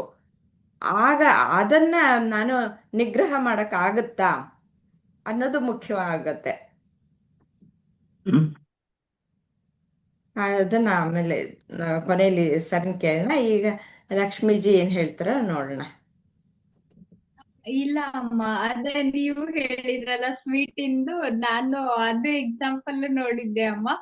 ಇವಾಗ ಇವಾಗ ಆ, ಮ- ವಿಜಯ್ ಬಾವ ಎಕ್ಸಾಂಪಲ್ ಕೊಟ್ರಿ, ಬಾಹ್ಯ ಇಂದ್ರಿಯ ಅಂತಂದ್ ಹೇಳಾಕ. ಆ ಓ, ಎಲ್ಲೋ ಫಂಕ್ಷನ್ ಹೋದಾಗ ಡ್ರೆಸ್ ಬಗ್ಗೆ ನನಗ ಹಂಗ ಅನಸ್ತು ಅಮ್ಮ. ಯಾರು ನಾವ್ ಯಾಕೆ ನಮ್ ಡ್ರೆಸ್ ಸರಿ ಇಲ್ಲ ಅಂತಂದ್ ಹೇಳಿ ಅನ್ಕೋಬೇಕಂದ್ರ ನಮ್ ಮನಸ್ಸೆಲ್ಲ ಒಂದ್ ಸ್ವಲ್ಪ ಹೊರಗಡೆ ಹೋತು. ನಾನ್ ದೇಹ ಮನಸ್ಸು ಬುದ್ಧಿ ಅಂತೇಳಿ ಅಂದ್ ಹೋದಾಗಲ್ಲ, ಅದು ಕುಗ್ಗುತೈತ್ರಿ ಆಟೋಮೆಟಿಕ್ ಆಗಿ. ತನ್ ಒಳಗಿರೋ ಖುಷಿನ ಹಿಡ್ಕೊಂಡ್ಬಿಡ್ತೈತಿ. ಹಿಡ್ಕೊಂಡು ಹೊರಗಡೆ ಎಕ್ಸ್ಪ್ರೆಸ್ ಮಾಡಕ್ ಹೋಗಂಗೆ ಇಲ್ಲ ರೀ. ಒಂಥರ ಡಬ್ಬಿ ಒಳಗ್ ಮುಚ್ಚಿಟ್ಟಂಗ. ಯಾರ್ ಏನೋ ಅಂದಾಗ ನಾವು ನಮ್ಮನ್ನ ಡಬ್ಬಿ ಒಳಗ್ ಹಾಕಿ ಮುಚ್ಚಿಟ್ಕೊಂಡ್ಬಿಡ್ತೇವ್ರಿ. ಅದು ನಗು ಅನ್ನೋದು ಫೇಸ್ ನೊಳಗಾಗ್ಲಿ ಅಥವಾ ಎಕ್ಸ್ಪ್ರೆಸ್ ಆಗಂಗಿಲ್ಲ. ಯಾಕಂದ್ರ ಅವ್ರು ಹೇಳಿದ್ದು ತಲೆಗಿರ್ತದ ನಮಗ, ಡ್ರೆಸ್ ಸರಿ ಇಲ್ಲ ಅಂದ್ರಲ್ಲ ಅಂತಂದ್ ಹೇಳಿ. ಅದು ನನಗೆ ಎಕ್ಸಾಂಪಲ್ ಹಂಗ ಅನ್ನಿಸ್ತು ಅಮ್ಮ. ಧನ್ಯವಾದ ರೀ. ನಿಜವಾಗ್ಲೂ ನೋಡಿದ್ರೆ ಆ ವಸ್ತು ವಿಷಯಗಳಲ್ಲಿ ಏನು ತೊಂದರೆ ಇರಲ್ಲ. ನಮ್ಮ ಇಂದ್ರಿಯಗಳು ಅವುಗಳನ್ನ ಆ ರೀತಿಯಲ್ಲಿ ನಮಗೆ ಸಂಸ್ಕಾರ ಮಾಡಿ ಹೇಳುತ್ತವೆ. ಬೇಕು ಬೇಕು ಅನ್ನುತ್ತವೆ, ಅಥವಾ ಬೇಡ ಬೇಡ ಬೇಡ ಅಂತ ಹೇಳುತ್ತವೆ. ಆ ಇಂದ್ರಿಯಗಳು ಉಂಟು ಮಾಡುವಂತಹ ಭ್ರಮೆ ಅದು. ಅದಕ್ಕೋಸ್ಕರ ನಮಗೆ ಬೇಡದೇ ಇರುವಂತಹದ್ದನ್ನ ನಾವು ನಿಷಿದ್ಧವಾದಂತಹದನ್ನ ದೂರ ಇಡಬೇಕು. ಅದು ಉದಾಹರಣೆಗೆ ಇದು ಸಕ್ಕರೆಯ ಉದಾಹರಣೆ. ಹಾಗೆ ಅನೇಕ ಇನ್ನು ತುಂಬ ಹೆಚ್ಚು ನಮಗೆ ತೊಂದರೆ ಕೊಡುವಂತಹವು ಬೇಕಾದಷ್ಟು ಇರುತ್ತವೆ. ಅಂಥವನ್ನೆಲ್ಲ ನಾವು ದೂರ ಇಡಬೇಕು. ದೂರ ಇಟ್ಟಾಗ ಸಾಕಷ್ಟು ನಮಗೆ ಉತ್ತಮ ಪರಿಣಾಮಗಳನ್ನು ಕೊಡುತ್ತೆ. ಆ ರೀತಿಯಲ್ಲಿ ನಾವು ದೂರ ಇಡ್ತಾ ಬರಬೇಕು. ಮತ್ತು ಶ್ರಮ ಯಾವಾಗ ಬಂತು, ನಾನು ಮನೋನಿಗ್ರಹ ನಾನು ಮಾಡ್ತೀನಿ ಅಂತ ಅಂದಾಗ ದಮ ಅದಷ್ಟಕ್ಕದೆ ದೂರ, ದಮ ಅನ್ನೋದು ನಮ್ಮಲ್ಲೇ ಇದ್ಬಿಡುತ್ತೆ. ಯಾವ ಒಂದು ವಸ್ತು ವಿಷಯಗಳು ಸಹ ನಮ್ಮನ್ನು ಯಾವ ತೊಂದರೆನೂ ಮಾಡಲ್ಲ. ಇವು ಎರಡು ಸಂಪತ್ತುಗಳು ನಾವು ನಮ್ಮದಾಗಿಸ್ಕೊಳ್ಬೇಕು. ಮತ್ತು ಈಗ ಮೂರನೇದಾಗಿ ತಿತಿಕ್ಷಾ ಅನ್ನೋದನ್ನ ನಾವು ತಿಳ್ಕೊಳ್ಳೋಣ. ತಿತಿಕ್ಷಾ ಅಂತಂದ್ರೆ ಏನು ಅಂತಂದ್ಬಿಟ್ಟು ಲಕ್ಷ್ಮೀಜಿ ನೀವು ಹೇಳ್ತೀರಾ?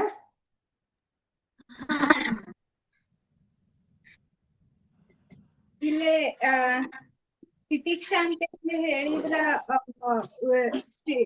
ಶೀತೋಷ್ಣ ಸುಖ ದುಃಖಾದಿ ಸಹಿಷ್ಣ ಅಂತ ಹೇಳಿ ಸಹಿಷ್ಣುತೆ. ಹೇಳ್ಯಾರ್ರಿ ಗುರೂಜಿ. ಅದ ಇದು ಖರೆ ಶ್ಲೋಕ ಹೇಳ್ಬಿಡ್ತೀನಿ ಸುಖ ನಿಮಗೆ ಸುಲಭ ಆಗತ್ತೆ. ಇವಾಗ 2ನೇ ಅಧ್ಯಾಯ ಭಗವದ್ಗೀತೆಯಲ್ಲಿ 14ನೇ ಶ್ಲೋಕ. ಮಾತ್ರ ಸ್ಪರ್ಶಾಸ್ತು ಕೌಂತೆಯ ಶೀತೋಷ್ಣ ಸುಖ ದುಃಖದಾಹ ಆಗಮಾಪಾಯಿನೋ ನಿತ್ಯಾಹ ತಾನ್ ತಿತಿಕ್ಷಸ್ವ ಭಾರತ ಅಂತ. ಇದು ಶ್ಲೋಕ. ಇದು ಶ್ರೀಕೃಷ್ಣ ಹೇಳಿರುವಂತಹದ್ದು.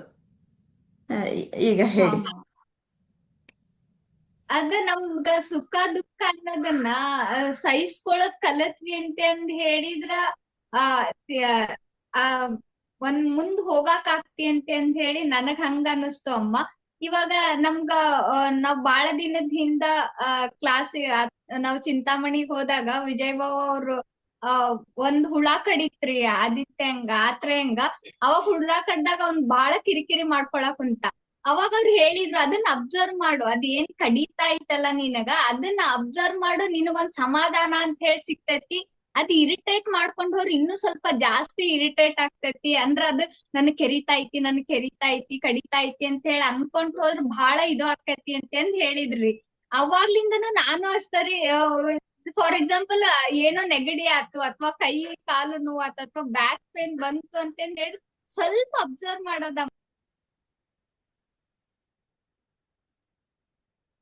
ಏನ್ ಕಟ್ಟಾಯ್ತಾ ಲಕ್ಷ್ಮೀಜಿ? ಹೌದು, ಇಂಟರ್ನೆಟ್ ಏನೋ ಹೋಯ್ತು ಅನ್ಸುತ್ತೆ. ಬರ್ತಾರೆ ಅಷ್ಟು ಇದಾರೆ, ಆದ್ರೆ ಏನೋ ಮಾತು ಕೇಳಿಸ್ತಾ ಇಲ್ಲ. ಮ್ಯೂಟು ಆಗಿಲ್ಲ. ಸ್ವಲ್ಪ ಹಾ ಹೇಳಿ ಹೇಳಿ. ಇದೆ ಅಮ್ಮ. ಇವಾಗ ಕೇಳಿಸ್ತಾ ಸ್ವಲ್ಪ ಇದೆ. ನಾವ್ ಅದನ್ನ ನಾವು ಅಬ್ಸರ್ವ್ ಮಾಡ್ದಾಗಲ್ಲ ನಮಗ ಆಟೋಮೆಟಿಕ್ ಆಗಿ ನಾವ್ ಅದ್ರ ಜೊತೆ ಹೊಂದ್ಕೊಂಡ್ಬಿಡ್ತೇವ್ರಿ.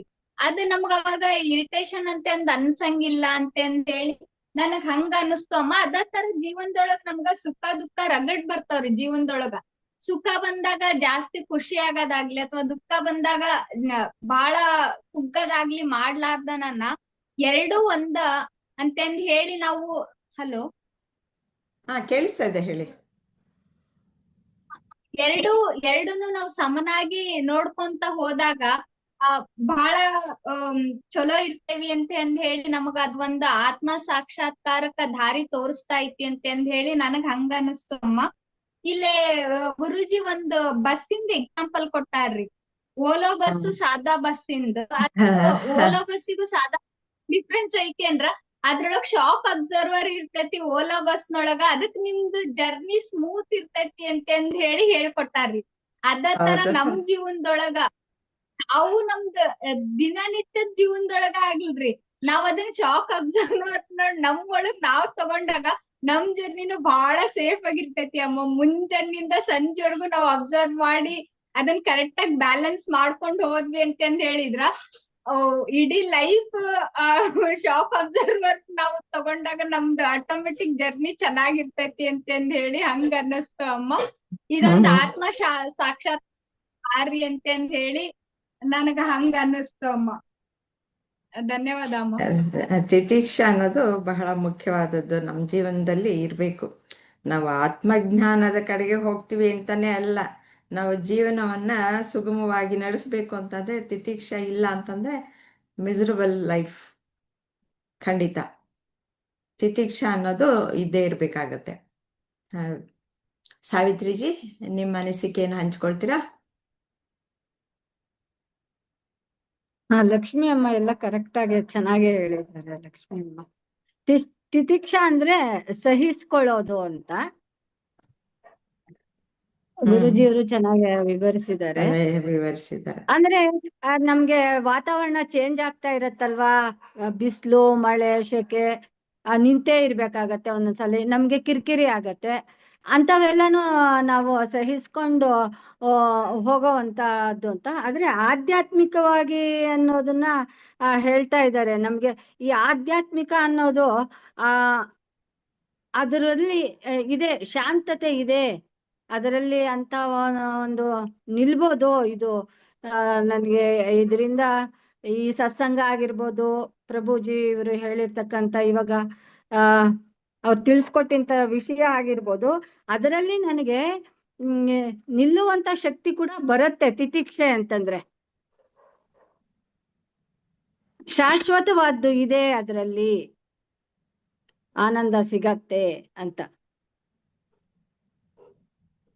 ಮತ್ತೆ ಏನಾದ್ರೂ ಹೇಳೋದಿದ್ಯಾ ಸಾವಿತ್ರಿಜಿ? ಅಷ್ಟೇ ಅನ್ಸುತ್ತೆ ಇನ್ನು. ಸರಿ, ಧನ್ಯವಾದಗಳು. ಇದನ್ನ ತಿತಿಕ್ಷಾ ಅನ್ನೋದನ್ನ ಭಗವದ್ಗೀತೆ ಶ್ಲೋಕ ಇವಾಗ ಹೇಳಿದ್ನಲ್ಲ, ಅದರಲ್ಲಿ ಬಹಳ ಸುಂದರವಾಗಿ ವಿವರಿಸಿದ್ದಾರೆ. ಮಾತ್ರ ಸ್ಪರ್ಶಾಸ್ತು ಕೌಂತೆಯ ಅಂದ್ರೆ ಇಂದ್ರಿಯಗಳಿಗೂ ಮತ್ತೆ ವಿಷಯ ವಸ್ತುಗಳಿಗೂ ಸಂಪರ್ಕ ಆದಾಗ ನಮಗೆ ಏನಾಗುತ್ತೆ, ಶೀತೋಷ್ಣ ಅಂದ್ರೆ ಕೆಲವು ವಸ್ತುಗಳನ್ನ ನೋಡಿದ್ರೆ ನಮಗೆ ಬೇಕು ಬೇಕು ಬೇಕು ಅಂತ ಅನ್ಸುತ್ತೆ, ಕೆಲವು ಬೇಡ ಬೇಡ ಅನ್ಸುತ್ತೆ. ಅಂದ್ರೆ ಸುಖ ದುಃಖಗಳು ಬರುತ್ತೆ ಅವುಗಳಿಂದ. ಆಗ ನೀನು ಎರಡಕ್ಕೂ ನೀನು ಅತಿಯಾಗಿ ನೀನು ಮಾಡಬೇಡ. ಯಾತಕ್ಕೆ ಅಂತ ಅಂದ್ರೆ ಅವು ಆಗಮಪಾಯಿಗಳು, ಬರುತ್ತವೆ ಹೋಗುತ್ತೆ. ಇವಾಗ ಕಷ್ಟ ಬರುತ್ತೆ, ಆಮೇಲೆ ಸ್ವಲ್ಪ ದಿನ ಅಷ್ಟೇ, ಆಮೇಲೆ ಸುಖನೂ ಬರಬಹುದು. ಇವಾಗ ಸುಖ ಬರುತ್ತೆ ಅಂತ ನೀನು ಮೆರೆದು ಬಿಟ್ರೆ ಅದು ಏನು ಶಾಶ್ವತ ಇರುತ್ತಾ? ಆಮೇಲೆ ಕಷ್ಟನೂ ಬರ್ಬೋದು. ಅದಕ್ಕೋಸ್ಕರ ಇವೆಲ್ಲ ಬಂದು ಹೋಗುವಂತಹವು, ಅವುಗಳನ್ನ ನೀನು ದೂರದಿಂದ ನೋಡು ಅಷ್ಟೇ. ಅದಕ್ಕೆ ಹೇಗೆ ಅದಕ್ಕೆ ಏನು ಮಾಡಬೇಕು, ಆ ಸಂದರ್ಭಕ್ಕೆ ಅನುಗುಣವಾಗಿ ನೀನು ಅದನ್ನ ಮಾಡು. ಸಂತೋಷ, ನಿನಗೆ ಬಹಳ ಸುಖ ಆಯ್ತು ಅಂತ ಅಂದ್ಬಿಟ್ಟು ತುಂಬ ಮೆರಿಬೇಡ. ಏನೋ ದುಃಖ ಬಂತು ಅಂತಂದ್ರೆ ಅದನ್ನ ನಿವಾರಣೆ ಹೇಗೆ ಮಾಡ್ಕೊಳ್ಳೋದು ಅನ್ನೋದನ್ನ ಕಲಿ. ಇವೆಲ್ಲ ಬಂದು ಹೋಗುವಂತಹವು, ಅವುಗಳು ಶೀತ ಉಷ್ಣಗಳು ಹೇಗೆ ಈ ಒಂದು ವಾತಾವರಣದಲ್ಲಿ ಬರುತ್ತವೆ ಹೋಗುತ್ತೋ ಹಾಗೆ. ಇವಾಗ ಚಳಿಗಾಲ ಬಂತು ಅಂತಂದ್ರೆ ನಾನು ತುಂಬಾ ಚಳಿ ಪಾಪ ಚಳಿ ಅಂತಂದ್ರೆ ನಾವು ಸರಿಯಾಗಿ ಯೋಚನೆ ಮಾಡ್ಬೇಕು. ಪೂರ್ತಿ ಇಡೀ ದಿನಾನು ಚಳಿ ಇರುತ್ತಾ? ಯಾವುದೋ ಸ್ವಲ್ಪ ಬೆಳಗಿನ ಜಾವ ಚಳಿ ಇರುತ್ತೆ, ಅಥವಾ ಸಂಜೆ ಮತ್ತೆ ಬೆಳಗ್ಗೆ ಇರುತ್ತೆ. ಮಧ್ಯಾಹ್ನ ಎಲ್ಲ ಚಳಿ ಇರುತ್ತಾ? ಇಲ್ಲ. ಇಡೀ ದಿನ ಇಲ್ಲಪ್ಪ, ಅದು ಎಷ್ಟು ಕಷ್ಟ ಅಂತಂದ್ಬಿಟ್ಟು ಅನ್ಕೊಳ್ತೀವಿ. ಅಂದ್ರೆ ನಾವು ಅದನ್ನ ಜಾಸ್ತಿ ಮಾಡಿ ಹೇಳ್ತೀವಿ, ಅದು ಜಾಸ್ತಿ ಆಗೋಯ್ತು ಅಂತಂದ್ಬಿಟ್ಟು. ಅದನ್ನ ನಾವು ಗಮನಿಸ್ಬೇಕು. ಯಾವ ಕಾಲದಲ್ಲಿ ನಂಗೆ ತುಂಬಾ ಚಳಿ ಆಗ್ತಾ ಇದೆ, ಆ ಕಾಲದಲ್ಲಿ ಏನ್ ಮಾಡ್ಕೊಳ್ಬೇಕು, ನಂಗೆ ಉಪಶಮನ ಏನ್ ಮಾಡ್ಕೊಳ್ಬೇಕು, ಒಂದ್ ಸ್ವೆಟರ್ ಹಾಕೊಳ್ಬೇಕು, ಅದಕ್ಕೆ ತಕ್ಕನಾದ್ದು ಬಿಸಿ ಬಿಸಿ ಏನ್ ಮಾಡ್ಕೊಳ್ಬೇಕು ಅದನ್ನ ಮಾಡ್ಕೊಳ್ಬೇಕು. ತುಂಬಾ ಸೆಕೆ ಆಯ್ತು, ಇಡೀ ದಿನಾನು ಸೆಕೆ ಇರುತ್ತಾ, ತಡಿಯಕ್ಕಾಗಲ್ಲ ಅನ್ನೋ ತರ, ಅದು ಅಷ್ಟೇ ಸ್ವಲ್ಪ ಕಾಲನೇ ಇರೋದು ಅದು. ಆ ಕಾಲದಲ್ಲಿ ಅದಕ್ಕೇನು ನಮಗೆ ತಕ್ಕನ ಹಾಗೆ ನಾವು ಏನ್ ಮಾಡ್ಕೊಳ್ಬೋದೋ ಅಂತಹದ್ದನ್ನ ಮಾಡ್ಕೊಳ್ಬೇಕು. ಹಾಗಲ್ಲ ಪೂರ್ತಿ ಇಡೀ ದಿನವನ್ನೇ ನಾವು ಅದು ತುಂಬಾ ಇದು ಕಷ್ಟಕರವಾಗಿದೆ ಅಂತಂದ್ಬಿಟ್ಟು ತಿಳ್ಕೊಳ್ತೀವಿ. ಹಾಗೆ ಪೂರ್ತಿಯಾಗಿ ಇಡಿಯಾಗಿ ತಿಳ್ಕೊಳ್ಬಾರದು. ಅದನ್ನ ನಾವು ಸರಿಯಾಗಿ ವಿವೇಕದಿಂದ ನಾವು ಯೋಚನೆ ಮಾಡಿದಾಗ ಎಲ್ಲಿ ನಿಜವಾಗ್ಲೂ ನನಗೆ ತೊಂದರೆ ಕಾಣಿಸ್ತಾ ಇದೆ ಅನ್ನೋದನ್ನ ಗುರುತಿಸ್ಕೊಳ್ಬೇಕು. ಹಾಗೆ ಒಂದು ಕೆಲವರು ನಂಗೆ ಎಲ್ಲ ತುಂಬಾ ನೋಯ್ತಾ ಇದೆ ಅಂತ ಹೇಳ್ತಾರೆ. ಆದ್ರೆ ನಿಜವಾಗ್ಲೂ ಕೇಳಿದ್ರೆ ಎಲ್ಲಿ ನೋಯ್ತಾ ಇದೆ, ತಲೆ ನೋಯ್ತಾ ಇದೆಯಾ ಅಂತಂದ್ರೆ ಇಲ್ಲ ಅಂತಾರೆ. ಕೈ ನೋಯ್ತಾ ಇದೆಯಾ ಅಂದ್ರೆ ಇಲ್ಲ ಅಂತಾರೆ. ಸರಿ, ಮೈ ನೋಯ್ತಾ ಇದೆ ಅಂತಂದ್ರೆ ಎಲ್ಲಿ ಯಾವ ಪಾಯಿಂಟು ಅಂತ ನೋಡ್ತಾ ಇದ್ರೆ ಯಾವುದೋ ಒಂದು ಪಾಯಿಂಟಲ್ಲಿ ಮಾತ್ರನೇ ನೋಯ್ತಾ ಇರುತ್ತೆ ಅವ್ರಿಗೆ. ಅವರು ಅದನ್ನ ಪೂರ್ತಿಯಾಗಿ ಇಡೀ ದೇಹವೇ ನನಗೆ ನೋಯ್ತಾ ಇದೆ ಅಂತಂದ್ಬಿಟ್ಟು ಅದನ್ನ ಹೆಚ್ಚಿಗೆ ಮಾಡ್ಕೊಂಡು ಹೋಗ್ತಾರೆ. ಅದಕ್ಕೆ ಸ್ವಲ್ಪ ತಿತಿಕ್ಷೆ ಅನ್ನೋದು ಇದ್ದಾಗ ಯಾವ ಪಾಯಿಂಟ್ ಸರಿಯಾಗಿ ನನಗೆ ನೋಯ್ತಾ ಇದೆ, ಎಲ್ಲಿ ನೋಯ್ತಾ ಇದೆ, ಅದು ಯಾವುದರಿಂದ ಬಂದಿದೆ ಅನ್ನೋದನ್ನ ತಿಳ್ಕೊಳ್ಳೋದಕ್ಕೆ ಮುಂದಾಗ್ತೀನಿ. ಆವಾಗ ಅದಕ್ಕೆ ಏನು ಉಪಶಮನ ಮಾಡಬೇಕೋ ಅದನ್ನ ಮಾಡ್ತೀನಿ. ಅದು ಎಲ್ಲವೂ ಸಹ ಬಂದು ಹೋಗುವಂತಹವೇ. ಅದನ್ನ ಹೆಚ್ಚಾಗಿ ಮಾಡಿಕೊಂಡು ಅದಕ್ಕೋಸ್ಕರ ದುಃಖ ಪಡೋದು ಬೇಡ. ಇದು ತಿತಿಕ್ಷಾ. ನಿಮಗೆ ತಿತಿಕ್ಷಾ ಅನ್ನೋದು ಬಹಳ ಅಗತ್ಯವಾದಂತಹದ್ದು. ತಿತಿಕ್ಷೆ ಅನ್ನೋದು ಇಲ್ಲ ಅಂತಂದ್ರೆ ಜೀವನದಲ್ಲಿ ಬಹಳ ಕಷ್ಟ ಆಗುತ್ತೆ. ಸಾಮಾನ್ಯ ಒಂದು ಸಾಧಕನೇ ಅಲ್ಲ, ಒಂದು ಸಾಧಕನಲ್ಲದ ಅಂತಹವನು, ಸಾಮಾನ್ಯ ಜೀವನವನ್ನ ಮಾಡುವಂತಹವನಿಗೂ ಸಹ ತಿತಿಕ್ಷೆ ಅನ್ನೋದು ಇದ್ದೇ ಇರಬೇಕು.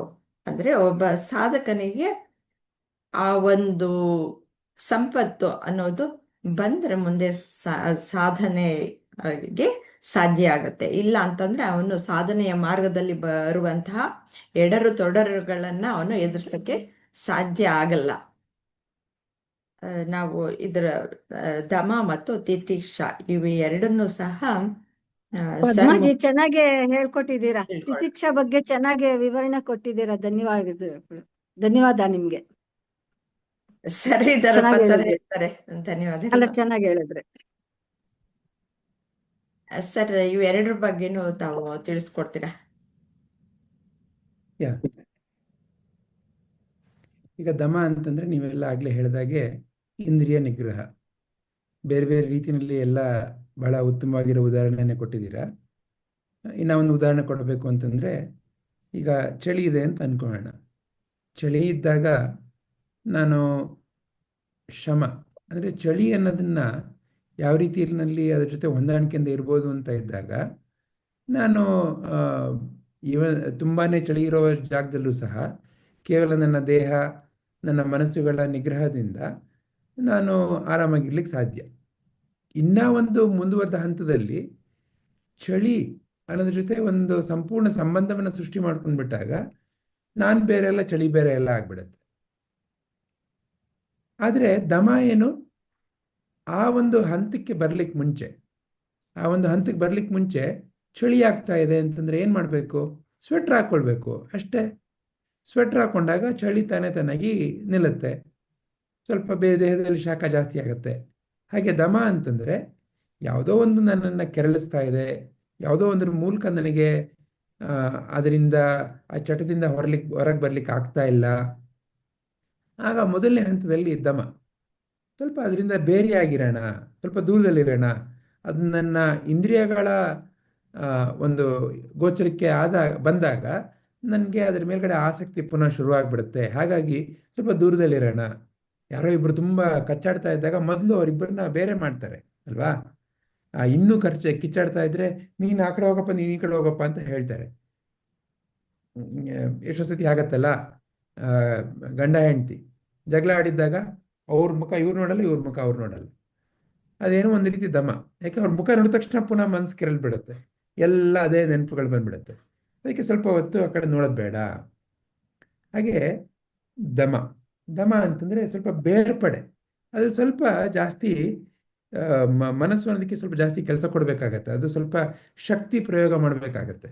ಶಕ್ತಿ ಪ್ರಯೋಗ ಮಾಡಿ, ಇಲ್ಲ ಅದು ನನ್ನ ನೋಡಿದ್ರೆ ಯಾವಾಗಲೂ ತಿನ್ನಬೇಕು ಅನ್ನಿಸ್ತಾ ಇರುತ್ತೆ, ಹಾಗಾಗಿ ಮನೆಯಿಂದ ತೆಗೆದಾಕ್ಬಿಡಿ.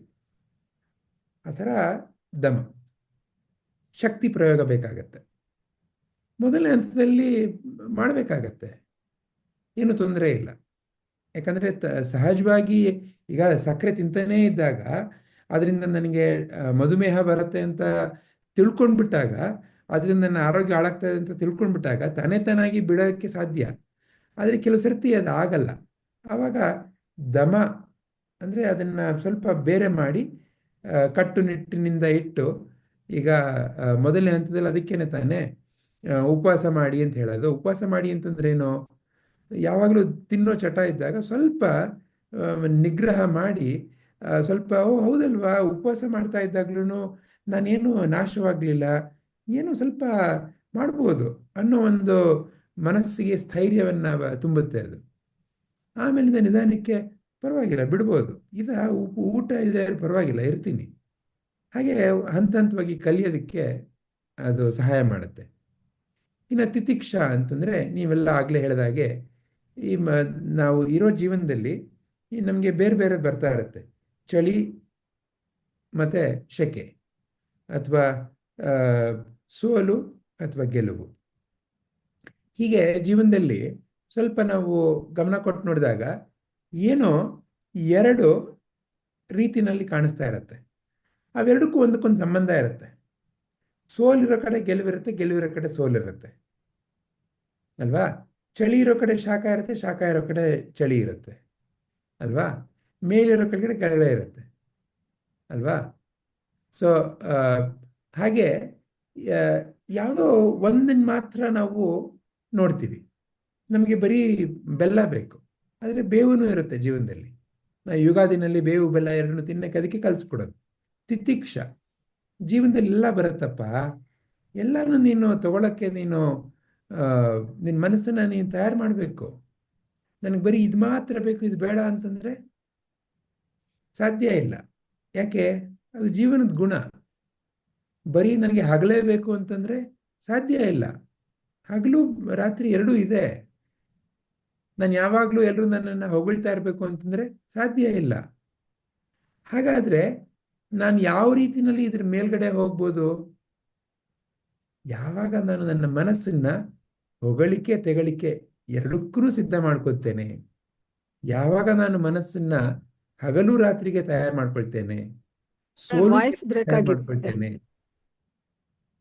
ಹೀಗೆ ಎಲ್ಲದಕ್ಕೂ ನಾನು ತಯಾರು ಮಾಡಿಕೊಂಡಾಗ, ಈ ದ್ವಂದ್ವಗಳನ್ನ ಸ್ವೀಕಾರ ಮಾಡಲಿಕ್ಕೆ ನಾನು ತಯಾರು ಮಾಡಿಕೊಂಡಾಗ, ಆಗ ನನಗೆ ಸಹಜವಾಗಿ ಒಂದು ಬಿಡುಗಡೆ ಶುರುವಾಗತ್ತೆ.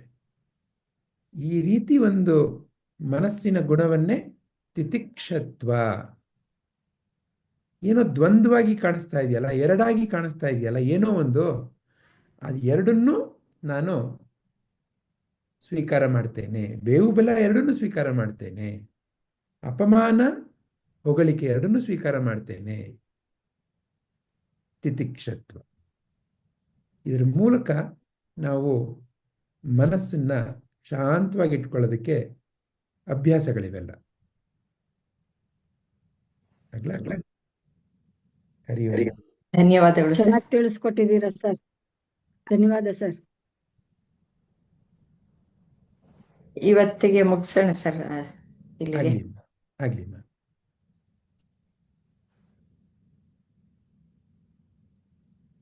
ಹರಿ ಓಂ. ಗುರುಭ್ಯೋ ನಮಃ.